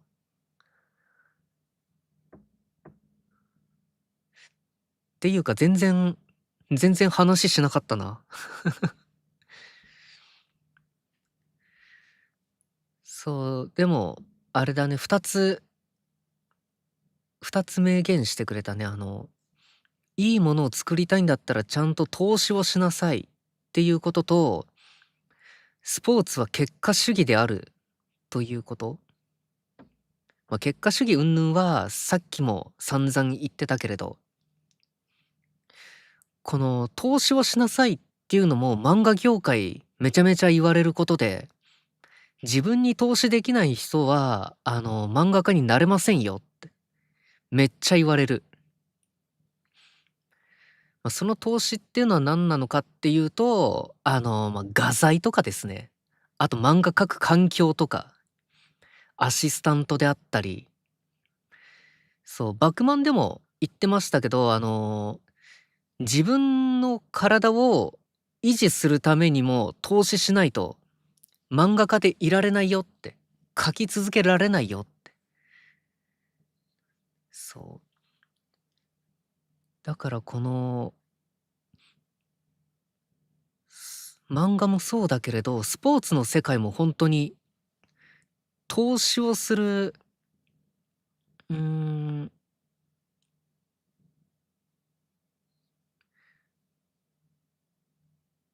なんて言えばいいかな。うまい言葉が瞬時に出てこない。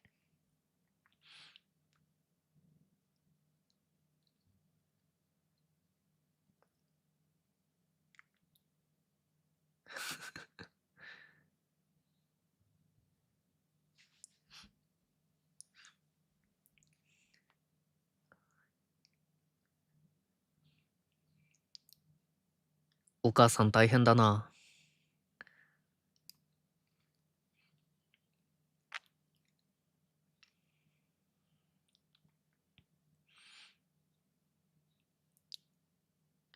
そうだよね。サッカーの練習したいよね。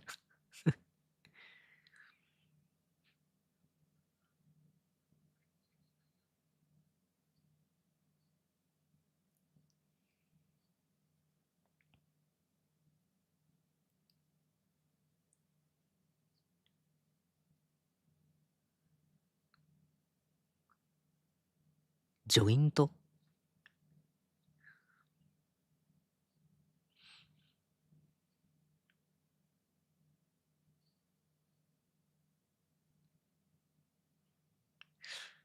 クリア順ね。やっぱ優劣、はっきり示すんだね。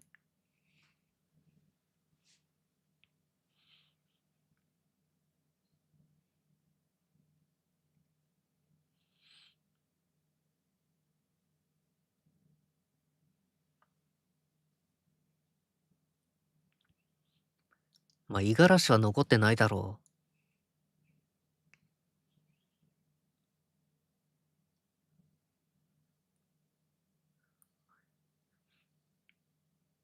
ああ、よかった。潔くんのチームだった。これで違ったらまた、それはそれで面白いけどな。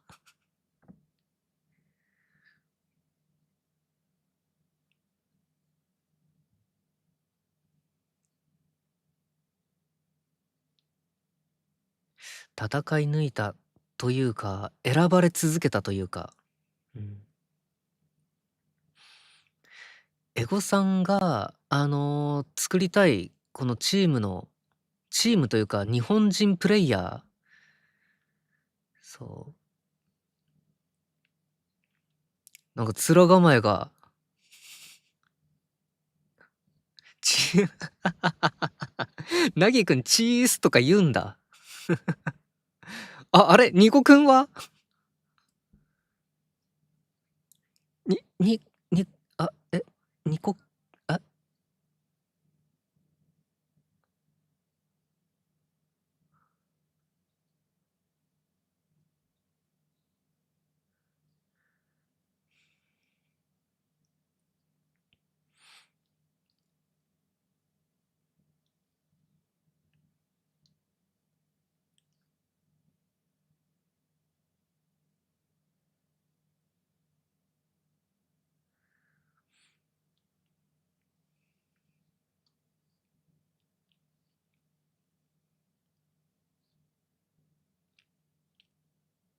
んトップ 3？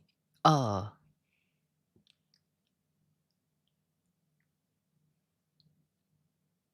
まあ、結局仲良しなんな。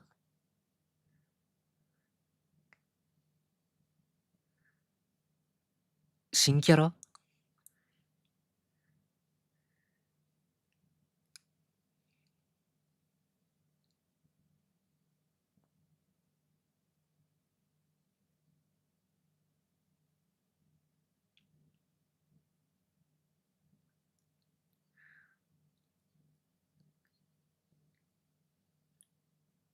なんかビジュアルの個性強い。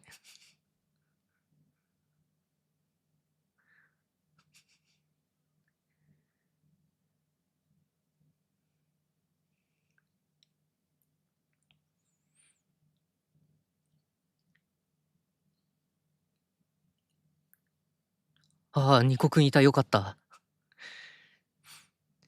知ってる顔があると安心するな。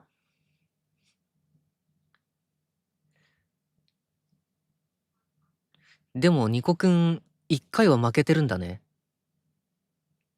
で、多分選ばれなかったんだな。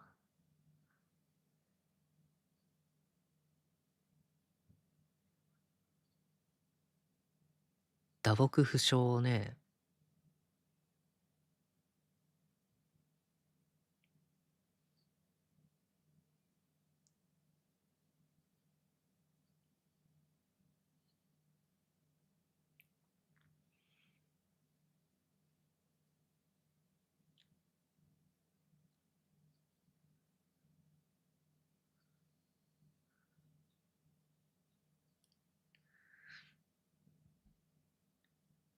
あ、ライチくんはいるよな。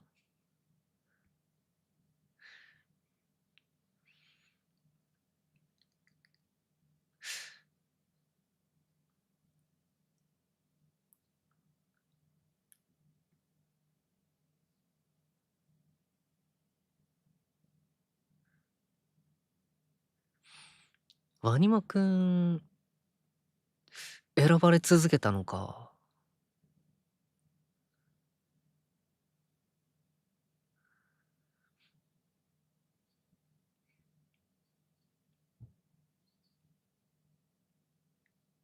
3人。えー、嘘だろ、お前。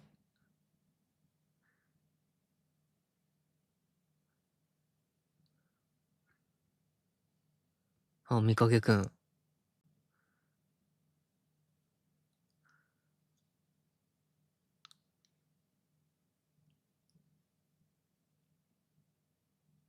誰？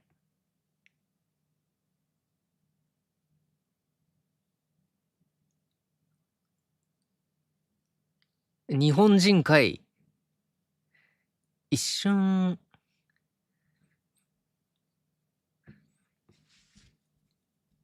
一瞬外部の人かと思ったぞ。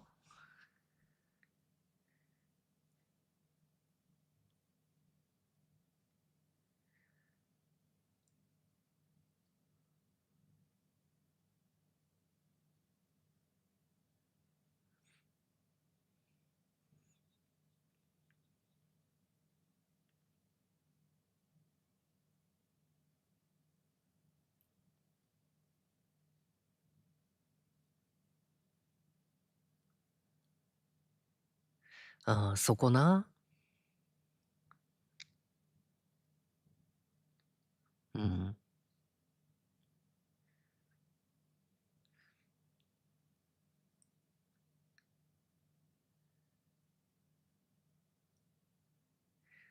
そうね、実際、これも散々言ってるんだけれど、お行儀のいいサッカーほどつまんねえもんないからな。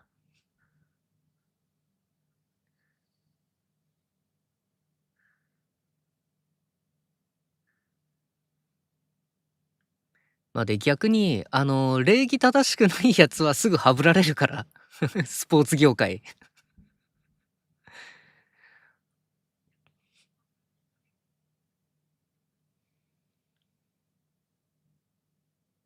今の、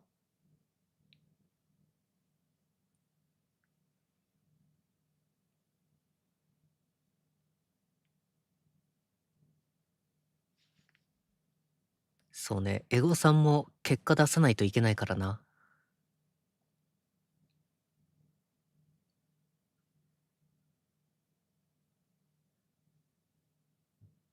ちょっと説明すんのめんどくさくなってるじゃん。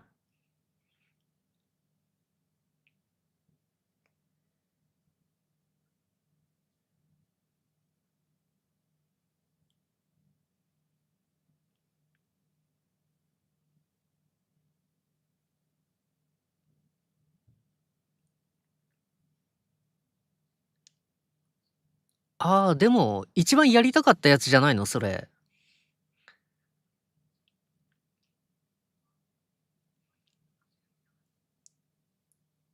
うん。アンダー20な。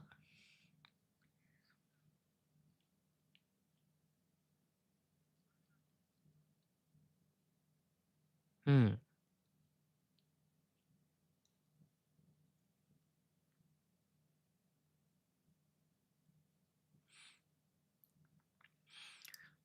アンダー20ってでも、感染料かかるのか？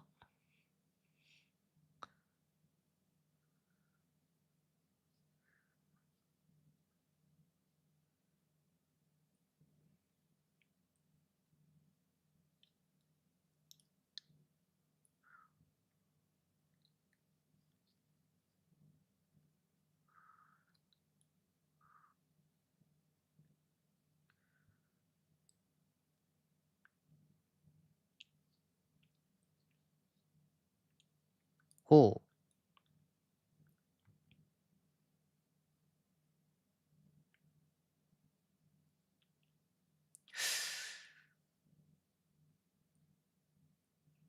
そこでも、そこに投資するんか？本末転倒では？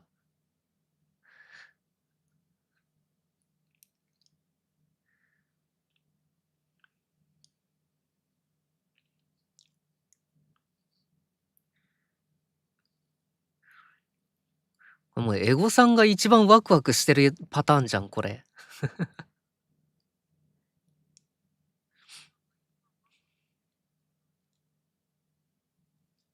これは1話か。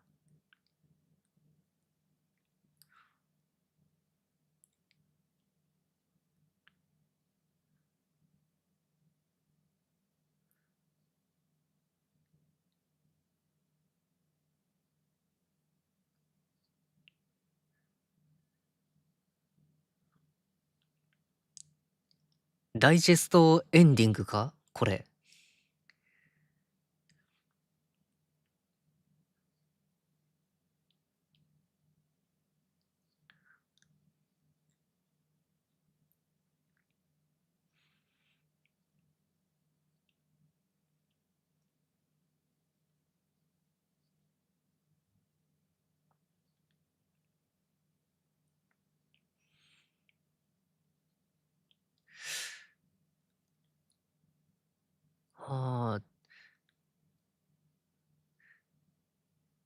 ジャイアントキリング好きな人は多分この辺のセリフは素直に飲み込めないんだろうな。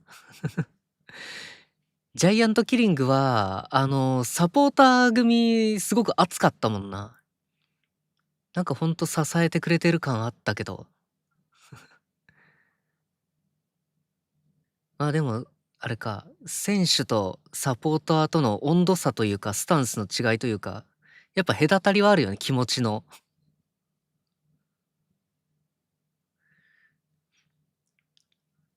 そうですね、ジャイキリは。うん。ジャイアントキリングね、でも違う漫画の話してごめんだけど、ジャイアントキリングサポーター側のこの描写もあって、すごく斬新だったなって。結構目から鱗というか、新しい世界見せてくれたんだよな、あれ。うん。というわけで、24話まで見てきましたが、結構、最初思ってたのとだいぶ違った、これ。ジャイキリはプロだからというのもありますが、会社の社会の縮図感がある気がします。うん。そう、ジャイアントキリングってマーチャントダイジング的なところも描写してるので、あのこの言葉聞くの嫌かもしれないけれど、スポーツは腐っても商売なので、ね。そう。まあエンターテインメントでもあるんですが、ね、ブルーロックのこのサッカー委員会の人たちが言ってるみたいに、お金を稼ぐエンタメなのでそう、ビジネス書みたいなの出てきた気がしますね、ジャイキリの。ああ、やっぱりあるんだ。うん。そう。そうね、そう、結構スポーツ業界って大きなお金が動くビジネスなので、そうね、そう。そう、お金お金を動かすマネーゲームでもあるんで、あの世界。なのでちょっと泥臭さと、その泥臭い机上の上で右往左往するプレイヤーだとか、えサポーターだとか、あとこの間に立つ中間管理職、まあ、マネージャーであるだとかプロデューサーであるだとか、そういうこの、サッカーっていうビジネスをフィールドにした漫画かな。うん、そうだから本当主人公監督っていうのもまあ納得、監督ってまあアニメもそうなんですけれど、責任を取るのが仕事なんですよね。ブルーロックで言えばまあエゴさんが監督のポジションになるのかな。責任、そう、成果を出せなかった時の責任を取るのが監督の仕事で、そうだからサポーターからの圧力も受けるし、やり方、今までのやり方全部変えようっていうのに反発する選手たちのこの不満の受け皿にもなるし、この監督引っ張ってきたそのエグゼクティブマネージャーたちもちょっと胃を痛めるしそうで、チームに投資してるプールしてくれてる株主であったり、そのなんだ、オーナー、チームとこのホームのオーナーからのこの圧力っていうのもあるしめっちゃいろんなところからいろいろ言われるし見られるし、その責任全部一人が負わなきゃいけないポジション。そ本来やっぱりエンタメとしてサッカー消費したかったらそこ見なくていいんだけれど、サッカーっていうビジネスにフォーカスするんだったらやっぱり監督っていうポジション一番おもろいよね、傍から見ててっていうそういう漫画ですね、ジャイアントキリングは。ちょっと脱線しちゃったけれど、ブルーロック。そう、最初は全然サッカーしてなくて、小学校の、昼休みにやるサッカーごっこかなみたいな、そういうところから始まり、13話だっけ？あの辺からやっとサッカーし始めて、だいぶ印象変わったよな、あそこでやっぱり。うん。で、このキャラクター配置、すごくお見事。うん。サッカー向いてるやつと向いてないやつと、あとフォワードに、フォワードの選抜選手として、ブルーロックに来ておきながら適性がフォワードにない選手が、結構散見されたりだとか。そう。あと、潔くんね、あまりにも弱すぎる。サッカーというこのスポーツもろくに知らない勉強不足なキャラクターとして書かれたんだけれど、まあそうだよね、サッカーのルールとかも全然知らない人にも読んでもらうために、やっぱ主人公そうじゃなくちゃなっていう、そう一種の枷みたいなのを負わされた主人公ではあるんだけれど、うん、そうこれからサッカーやりたい興味がある人にとって本当に潔くんと並走してサッカーに入ってくるっていうこの案内役なのかな。そうだから経験者サッカー経験者がブルーロック見ると一番好きになれるキャラクターはやっぱバロくんかな。あまりにもそのフォワードとして頼りになりすぎる。うん、そうやっぱ理想なんですよね、バロくんのスタイルキャラクター性って。そうディフェンスとウィングとボランチやってた僕からしてもやっぱバロくんってすごく頼りがいがあるしパス出したくなる選手でした。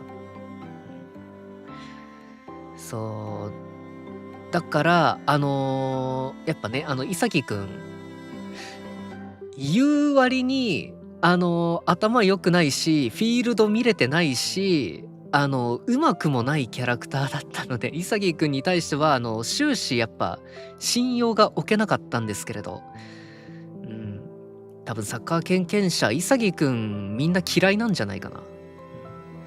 バローは人気高いですよね。いややっぱり、うん、そうサッカー経験者ほどやっぱバローくん人気あると思う。でそうアリューくんねなんかこのブルーロックって結構リアル寄りな漫画なんだけれど漫画アニメなんだけれど、こいつだけやっぱ違う作品から来たかっていうくらいちょっと字が持ちすぎてて、なんだろう、人間っていうよりも本当にキャラクター色強いんだよな彼だけ。だからちょっと面白かった。ワニマくんもそうだけど。そうでさっきちらっと見えてきた面々もビジュアルで個性バチバチに効いてるから、こっからやっぱそのアニメ的なこのキャラクターの濃さっていうの出してくるのかな。うん、そうだからやっぱり今までのブルーロックって結構リアルな人間寄りだったんだよね。思考も言動も。そうだけどやっぱ最後出てきたなんかゲーミングヘアカラーの彼も結構尖ってたしな。なんかそうマガジンっぽい。めちゃめちゃ喧嘩っ早くてしかも攻撃力あるすげえマガジンっぽいキャラクターだったけれど、今後そういう尖ったキャラクターが出てくるのかな。でそうそうね、繰り返しになるけれど、このキャラクター配置、やっぱり見事でしたね。うん。そう、この脱落してた国神くんとか、やっぱりサッカー経験者ほど頼りなく感じる、彼。うん。そう、お行儀良すぎるんよな。なんか、こいつ大丈夫か思っちゃう、やっぱり。そう、だからそういうキャラクター当たり前にちゃんと落としてくれるっていうところで、この作品に対する信用っていうのを確実に得られてるんじゃないでしょうか。やっぱり国神くん、フェアネス貫いてて、ファン多いと思うんだけれど、でもやっぱり、サッカーってそれじゃ勝てねえからってなるからな。うん。そう、だからちょっと二極化するかもしれないんだよね、ブルーロックって。そのサッカーに触れてこなかった人と、サッカー経験者とのこの襟好みの差が、うん。あとブルーロックはモデルの選手がいたりするので、サッカー知ってる人だと、そのあたりの考察も楽しいかもですね。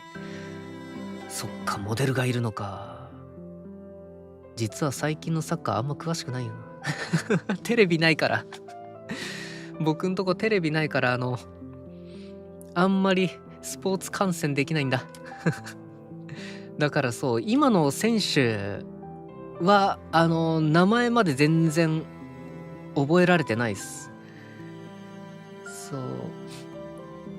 たまに職場のテレビで、サッカーの試合のピックアップ流れたり、昨日のサッカーこうでさって言って、その、名場面集みたいなの見せてもらったりとか、その程度なので、選手の名前までちょっと覚えられてないな。うん。割と昔の選手もいたような。ほう、ラモスとかいるのかな。さすがに古すぎるか。そうね、中田英寿さんとか、そう、結構話題性のある人をモデルにしてるんだったら、やっぱちょっと気づくかもしれないけど。うん。そう、でもモデルいるとやっぱり安心感ありますね。知ってる人も、まあ、ふわっとした人でも、やっぱそこの信用の部分、うん、海外選手ですね、確か。おお、じゃあベッカムとか来るのかな。さっきから僕のチョイスがかなり古いか。15年くらい前かな。中田選手もベッカムも。そう。そうね、ブルーロック本当に信用の話もずっとしてたな。うん。この24はもう、やっぱりサッカー委員会からエゴさん信用されてなかったし、なんとなく年代バレそうなチョイス。うん。まあ別に年齢隠してないからな。言わないだけで。そこは、別に隠してはいないし、と聞かれれば別に答えてもいいかなくらいなので。うん。何話そうとしたんだっけ？飛んじゃった。あ、そう、信用の話か。そう、そうね、マネジメントの話意外としてて、ここも驚きましたね。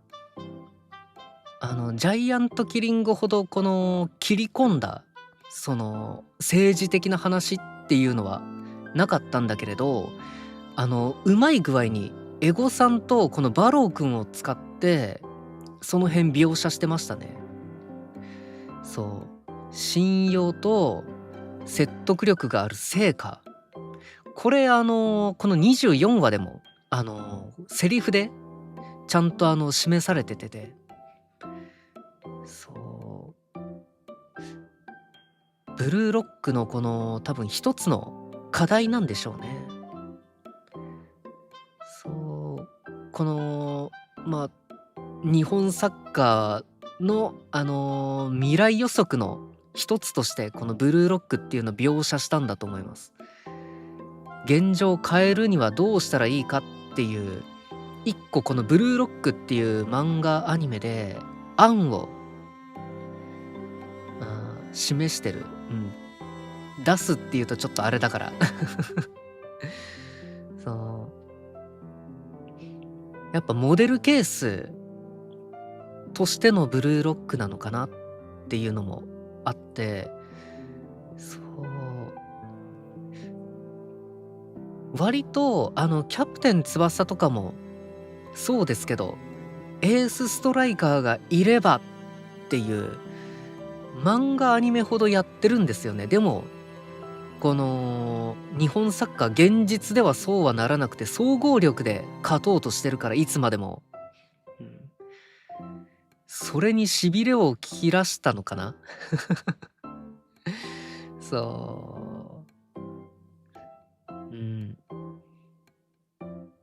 そうだからブルーロックこの思考実験、そうだな、思考実験が妥当かもしれないとしてのなんだ、日本サッカーの未来史、そんなコンセプトなのかな。なんかそういう現実への不満を書いてる感じはしますよね。結構エゴさん文句言ってますからね。で、やっぱみんな言ってます。エゴさんが言ってることは。僕のお母さんも言ってたな。そうね、あれなんですか、ジャイアントキリングのサポーターたちとか、ブルーロック見たらほんとボロクソ言うと思いますよ。みんな支持中になるんじゃないか。そう。サポーターはやっぱ応援してるからこそ言う権利ありますからね。詳しくないからなんとなくですが、長年日本人が日本サッカーに対して思ってきたことを書いてる気がします。そうね、原作者さんやっぱエゴさんを通じて言いたいこと一つはっきり言ってる気がしましたね。日本人サッカー選手の上手いやつは日本を選ばずに海外に行ってしまう。で、海外に行ったとしても向こうの選手たちには選ばれなくて、中途半端に日本に戻ってきて中堅あたりに落ち着いてしまうっていう生殺し感えぐい。これサポーターほどやっぱり納得できなくて、応援してて海外行っちゃって、で帰ってきたらこれかよって、なんで引き止めてくれなかったんだって、日本サッカー協会責めますからね。そうで、このなんだっけ、セカンドなんだっけ、セカンドステージじゃなくてセカンド、いやセカンドでのこの選ぶっていうのをすごく強調してたのってまさにここで、その上手い日本人サッカー選手に日本に残ってもらうためにこのブルーロック作ったんじゃないでしょうか、エゴさん。日本人サッカー選手がこれから作る日本サッカーに期待できるようにこのブルーロック作ったっていう感じめちゃくちゃあって、そうだってそうですよね、サッカー観戦者多分ブルーロックみんな支持すると思いますよ。こんな攻撃的なサッカー、勝つためのサッカー作ってくれるんだったら、なんだったらクラファンしたらすごい額集まりそうだけど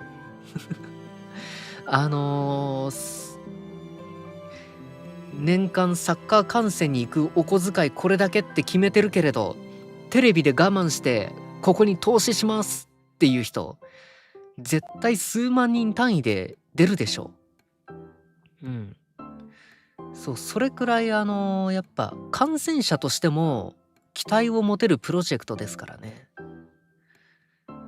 そう。そう。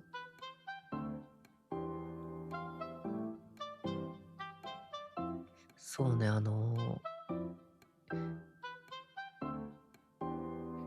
SF っていうジャンルの社会的な役割として、話変わっちゃうんだけど、脱線しちゃうんだけど、やっぱりこの未来予測のモデルケースを提示するっていうのがあるんですけれど、ブルーロックもまさにそれで、このブルーロックが完結した時に、日本サッカーの一つのモデルケースとなることをやっぱり期待せざるを得ないですね。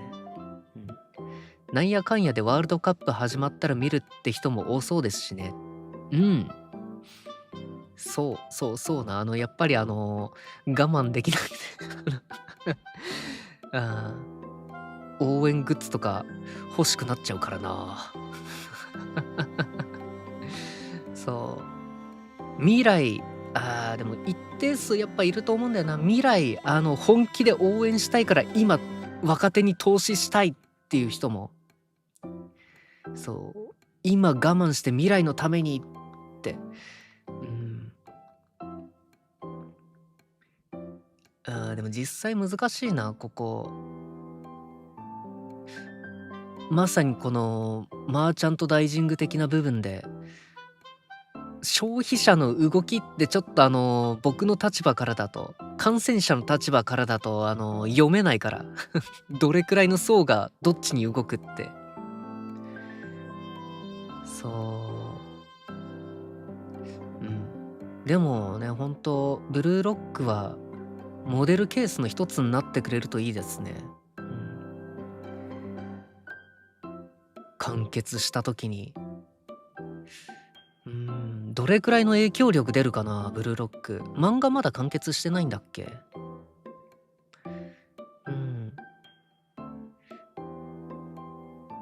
どうかな？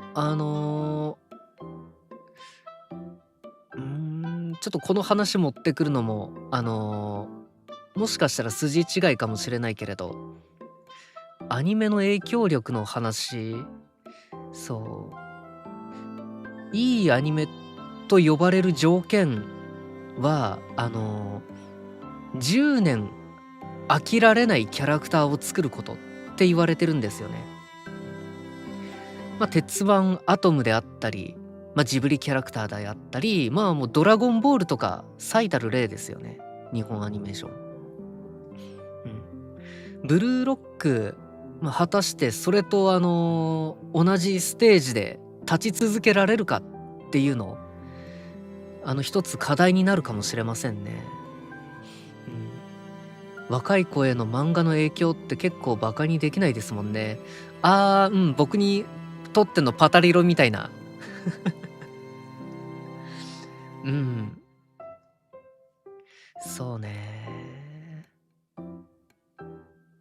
海底2万マイル、ディズニー版の海底2万マイルもそうだけれど、未来にアウトソースする形で終わってますもんね、あれも。うん。だから、そうね。攻撃的なサッカーしてくれっていう原作者さんの願いなのかもな、これ。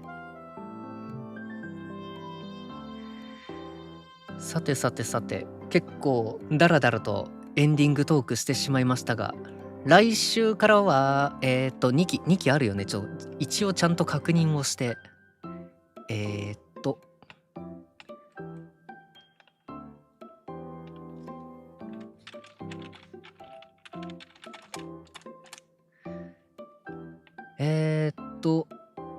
2期はこのバーサスアンダー20ジャパンでいいのかな？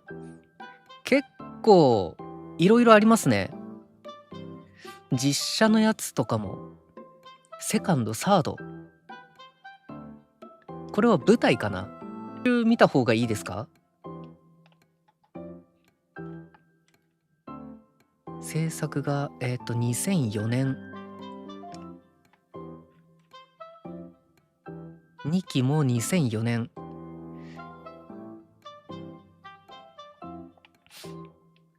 2期って全14話なんだ。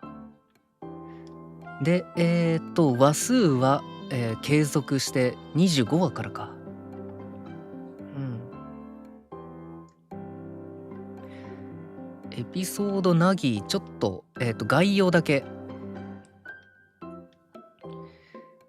めんどくさいが口癖の高校2年生、凪誠四郎は、日々無気力に生きていた。熱くすると、あー、ブルーロックに入るまでの話かな。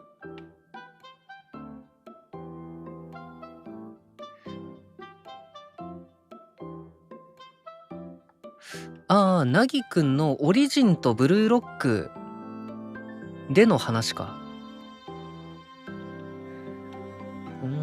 オリジンを語った後に総集編に入るのかなこれ。キービジュアル見る感じだと今このタイミングで見ても良さそうだけど、スピンオフですけね。スピンオフどうしよう。もうちょっと調べて大丈夫そうだったら来週こっちのエピソードナギ見ようかな。なんとなくな、このアンダー20のキャラクターの顔が見えないから多分今見ていいんだろうけれど、1期後に見ても大丈夫ですね。じゃあ来週はそっち見ましょうか。なるべく劇場版新鮮なうちに消費しておきたい。はい。というわけでじゃあ来週はこの劇場版見ます。公開も1期後だったはず。じゃあこれでいいですね。はい。というわけで、来週も引き続き金曜日ブルーロック見ていくのでお付き合いよろしくお願いいたします。僕の実況解説、反応、リアクション、考察面白いなと思った方はチャンネル登録よろしくお願いいたします。じゃあ今日はここまで。お付き合いありがとうございました。またね。はい、おやすみなさい。10時半か。結構合間合間のトークも長くなってしまいがち、ブルーロック。そう、サッカーがわかるからこそこの語れる部分っていうのもあるんだけれど、こうシナリオの構造もすごく緻密というか、キャラクターの描写の中にすごく社会性の描写であったりだとか、このエゴさんの思惑に、エゴさんの思惑を代弁していたりだとか、そうすごく対比構造であったり、その関連構造であったり、すごくいろいろ織り交ぜられてて分かりやすかった。そうなんか映像でしかこのヒントがないようなのじゃなくて、セリフでもちゃんと言ってくれるし、ここ注目してくださいっていうこのところ強調してくれるからすごく分かりやすかったなこれ。そうだから考察のしがいがあるというよりは考察めちゃめちゃしやすかったこのアニメ。そう2期もこれ損なわれずに描写しきってほしいですね。